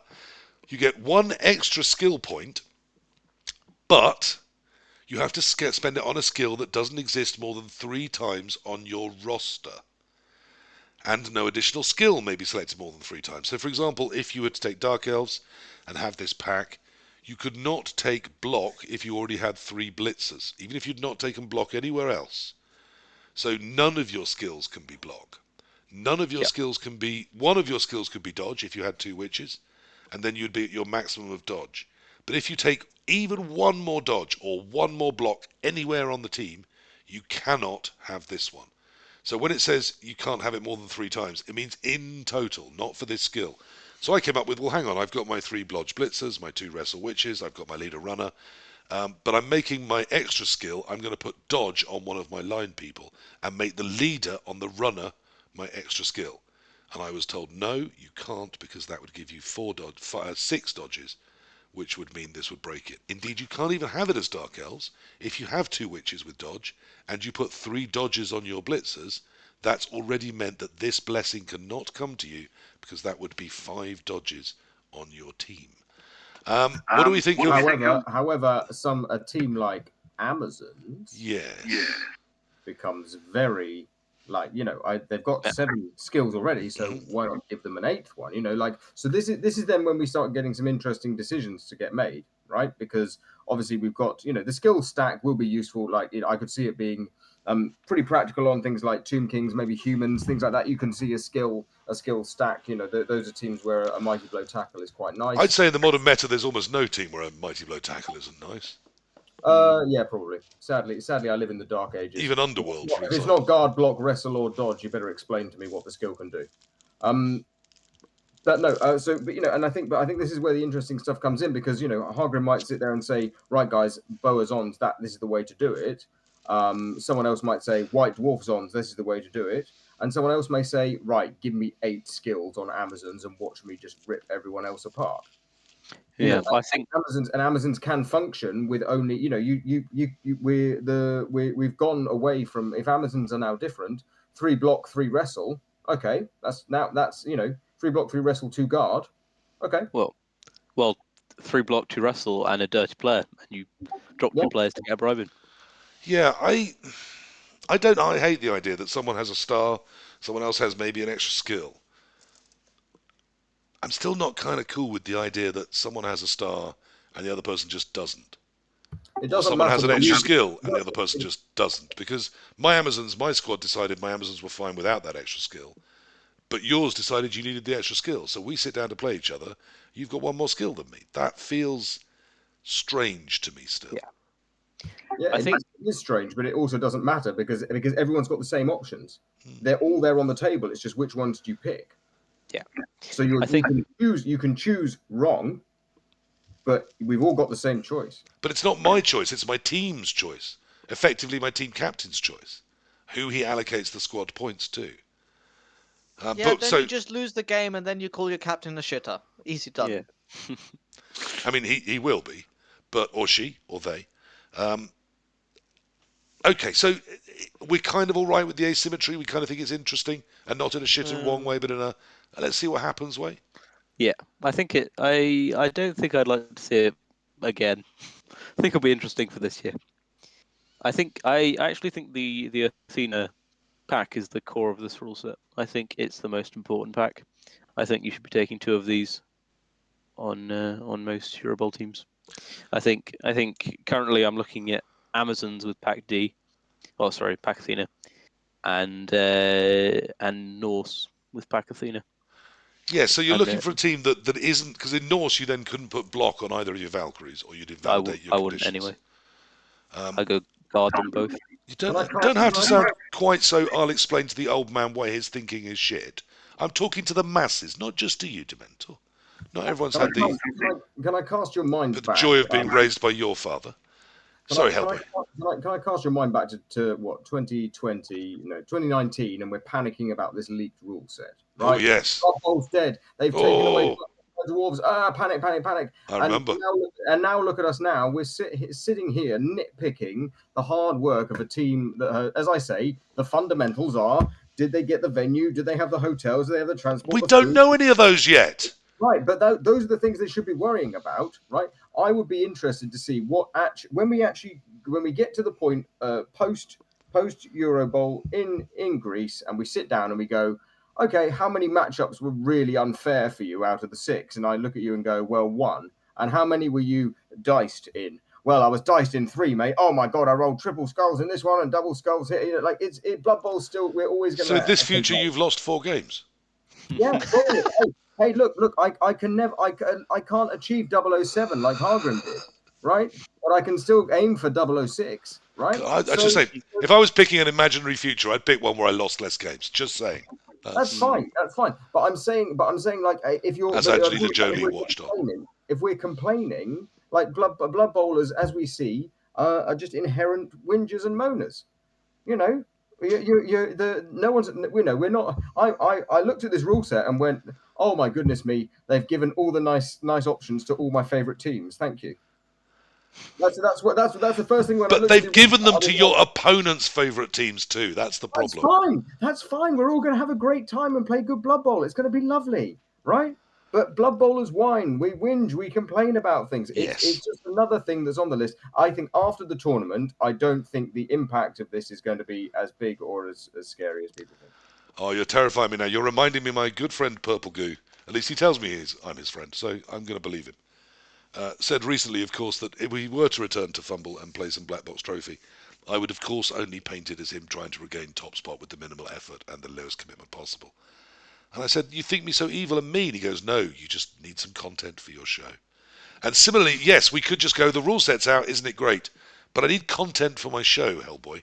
And we've provided everyone with 2 hours of that already. Oh, God, the rule set's awful, PC. Oh. Could you say something controversial, please? And could someone be racist? That always sells well. Just about the Greek. I mean, nothing awful, obviously. I thought that was normally your job, PC. Well, I would say that I slightly prefer Turkish tzatziki to Greek tzatziki. There we are. I'm going to go that far. Yeah. I've had better tzatziki in Turkey than I've ever had in Greece. But then I'm not going to Greece this next year, so I can say that safely. No, look. I wonder what the most wrong way you can pronounce gyros is. It's not like that. Gyros. No, I would love to have gone to the Eurobowl. I just don't think it's for me. We were looking, me and my partner, at actually going to the Greek Open with the lovely Sadasak, who was in chat earlier. Probably his bedtime already. had talked about hosting the Greek Open, and I said, oh, we might come over for it because we do both love Greece. It just doesn't look like 24 is a good time for us. So hopefully in 25 I shall be joining people at a Eurobowl. I actually think the rule set looks great. We've pulled it apart. We've looked at the various bits of it. I share people's concerns that the packs, it's complicated already, and then you reach the packs. And the first time I read it through, I read all the tiering, I read all the races. I thought 7 tiers, okay, and the special points, the skill points change as well as the money changing all the way down the tiers. All right, I can get my head around all of that, I suppose. And then just as I was starting to ruminate, starting to think about it, I came across the packs and I thought I'm going to go and have a drink before I come back and read the rest of it then. And I've spoken to a lot of the people that have had the same experience. It already feels they've grasped quite a nettle before they've reached those packs. Maybe we're not going to see them a lot around over the next year, but we are going to see the rule set around a lot. I think it's pretty good on balance. I think we're mostly saying that we're quite impressed with the number of teams that seem viable. There's not that much that seems massively mistiered. You're all nodding because I'm making you with the tone of voice I'm using, and nodding works great for a podcast, so do feel free to just nod along at things I say and not vocally support me in any way. Good, they're all making hand gestures, and they're all very supportive ones, of course. Look, this sounds like a wrap-up. It's because I'm wrapping up. But I'm going to do what I've been doing of custom of late, which is drop in on all 3 of our lovely guests and say, is there anything I should have asked them or should have talked about that we haven't as yet? So as we say goodnight, I will start with, let's start with Dementor. He's the youngest and probably needs to get to bed. So just before you clean your teeth, young man, what have we not covered or spoken about this evening that you would like to now talk about briefly? I'd just like to quickly touch on humans, because I don't think we did as much as At 17, we all would have liked to touch on humans. Just hang in there, cleaning your teeth, use the sprays. That's what the Freshers Week is for. Absolutely, Freshers Week. They all get drunk. It'll happen. Oh, sorry, I see Blood Bowl. Sorry, Blood Bowl. Yes. I think, well, humans are very popular on the continent. I think there'll be a lot more of them than people expect. I think they're a lot better than we've given them credit for here. 2 more skills than Dark Elves, really? Yep. I think there's a reason we brushed over them, but okay, thank you for your comment. Hellboy, let's come across to you. Give us that big brain thought. What's been truckling through that $1 million mass? Thank you, PC. It's a great question. And my 8 teams, if you told me right now that I would take to Eurobowl, are Underworld, Amazon, Skaven, Necro, Tomb Kings, Vampires, Slann, and Orcs. And I'm looking for 7 other coaches that can play one of those races. That's if you told me right now. Okay, it might change. Yeah, but those are my 8 races that I would take to Eurobowl right now. Yeah, I mean, maybe a space for knobs in there, but probably not. That's the thing, isn't it? Not for me. There are reasons. Only I think one of the very interesting things that I would look at is how I could get my team to practice with the races that are going to cause my opponents the most headaches on games 3 and 6. So I would be asking people to play a butt ton of vampires, so that the vampire coach was ready in game 3 to be out thinking the opponent who's now sat there going, oh god, I've played 2 amazing coaches, now I'm playing this guy with vampires, and now I've got to think because every turn he's got a sack on the ball. Same with the Slann coach, same with the Skaven coach, and I would be and the Necro coach as well. I'd be making sure that those coaches were in the peak of mental focus to make sure that they were causing their opponents the most pain in the games. And likewise, I'll be trying to get reps in against those races where you need to think about positioning, because I think there'll be a lot of games going to the wire on time at this Eurobowl. Yeah, I've also noticed that things like vampires, you get a lot more. There's just so many more decisions to take as well as dice to roll. Same with all the little races. So I think we are going to see that timing becomes really, really key. We already did at the World Cup. Many games didn't actually finish. They got called to a finish. Hargrim, what's your final thoughts for the evening? I'm going to put my Boa Amazon list out here because I honestly think that people should be playing it more other than just vanilla Amazons. And I'm going to sound insane, and everyone else has been telling me that I sound insane for the build. But here it is. 12 players, 2 block blitzers, a wrestle blocker, a guard blocker, Boa. You get 2 rerolls, that's it. play it, see how it feels, and you're gonna see exactly how strong the roster is. No blockers though. They're You take two, you two take two blockers, one with guard, one with wrestle. Oh, I see. And then 2 blitzers. Right. Yep. Father, you're not going to let him get away with this, are you? You would never let me get away with this. What specifically do you wish to say to him, young man?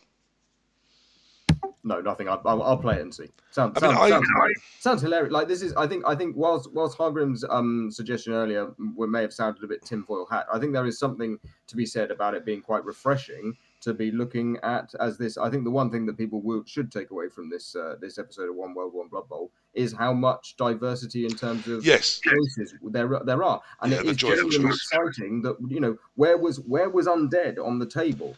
And I said about the lizards and and where are dwarves, so we're looking at there aren't dwarves.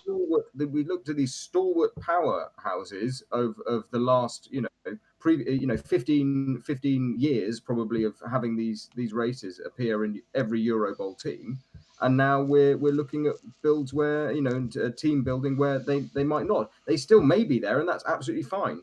But the diversity has increased in the teams. And hopefully that will ricochet through and be great for the future as well. I'm sure it will, and I do think we're going to see a lot more viable builds, and I'm not hating that. When there were 8 of the give and 10, and I think that's how a lot of teams turned up, knowing who they were going to face, what races they were going to be playing, and what to put into place to make that happen. And this is a much more chaotic and free world, and I think that's great. That's great for the game. It's great for the Eurobowl.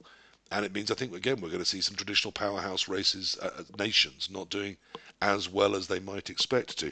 Hargrim, how much is Boa? Are they 200k? 200. Feels 200. awful. So does that mean it's 3, not 2? Yeah. 2 skills. It's 3 skills you're giving. Sorry. You see, if People they were want 100, right on the cutoff. if they were 190, you might tempt me a little more. Because once I'm up into the 200s, I'm looking at why am I not having Grombrindal? Which on a team like Amazon's, the ability to just give skills out willy-nilly depending what you need that turn is kind of sexy. I would expect to see that potentially on the Italian team. They did that last Eurobowl. They put the White Dwarf on the Amazon team, and it did Wasn't it very Denmark? Yeah. Yeah. Team Denmark put Grombrindal on their Amazons. Yep. Also works very well on Norse, I've found. Again, a very cheap team that can afford it. Yeah. I did the same thing as Hellboy. I looked at what races did I want to take and to see if anything challenged me tonight.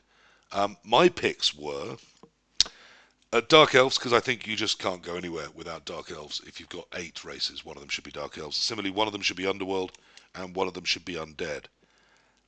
That was it from Tier 1 from me. I was looking at Lizards for the longest time, but I swapped them out for other nice things. I can't not take Wood Elves and I can't not take Amazons.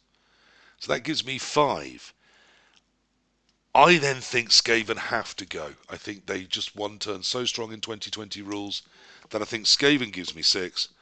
I want Vampires for 7 because I really think 3 might be 1 too high.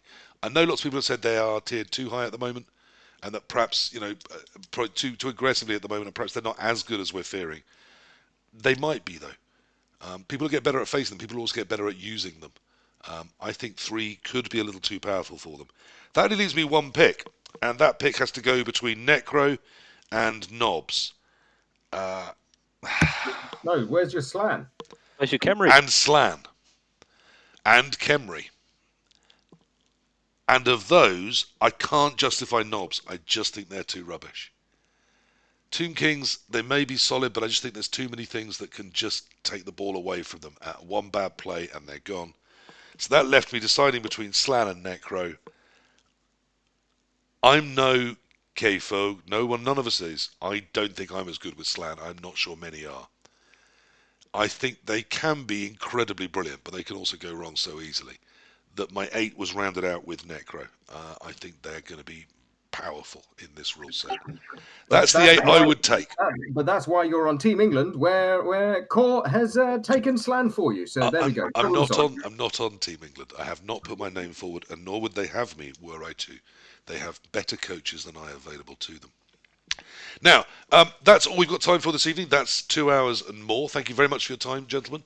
Lovely to have you with me this evening and to pick apart what is an incredibly complex rule set. But at its core, I think it's quite exciting, genuinely, to see something so radically different. I understand why some of the older hands are up in arms about the asymmetric gaming. I do think it's taking a chance. And yeah, it could be that it all goes horribly wrong. It could be that people come away from that thinking, do you know, I feel cheated. I sat down in the final and my Wood Elf team faced their Wood Elf team and they had 30 SP more than, they had 3 skills more than me, or they had more gold than me, meaning they could buy that extra catcher I couldn't. And I just think that's going to feel weird to people. Whether that weird is a good thing or not, we're not going to know till afterwards. But already some people have set their minds against it. I'm not against it. I do think the packs, to me, I'd have just made 5 or 6 packs available, tried to balance them and made everyone can pick one. I think the idea of some people having packs and others not is already very weird. When you tier to try and balance everything up, you then add on packs to try and deliberately unbalance it. That feels kind of odd to me. But hey, look, perhaps we live in a world where things will be less stale. Perhaps in the future, if you want to have Wood Elves, someone else on your team has to be talked into taking Nurgle. And I could see something where we pair races up. And some things like that. There are all sorts of ways we're not running Blood Bowl tournaments that we could be. We've talked already about the drafting system. We've talked about a set chess order system within teams. There's a lot more team tournaments coming in England certainly next year. I'm sure it's true all around the world. After the World Cup, that's a format people seem to be really getting into. These rules are going to be everywhere. We've got no choice. We're going to have to learn them, get to love them, and at least we'll all get a chance to play with our knobs. And maybe not at the big thing, but perhaps we'll just take our knobs out somewhere with less people around. And that might be fun for everyone, because, as Hellboy says, we've all got the bit of box. Right, I'm going to call that a night. There's no real conclusion to this one. I just wanted to have a nice chat about those rules, because they're on the topic of everyone's tongue. It's every Sunday from now until the new year of 2024 is either Christmas or New Year's Eve or other incredibly difficult things to organise a One World, One Blood Bowl for. I may try and get one done before the new year. It may be that we're back in January. But for now, if everyone could wave to find me a nice point to find in the edit. And thank you very much. That was One World, One Blood Bowl number 45. The Eurobowl rules have dropped. We will see you soon. Thank you for coming.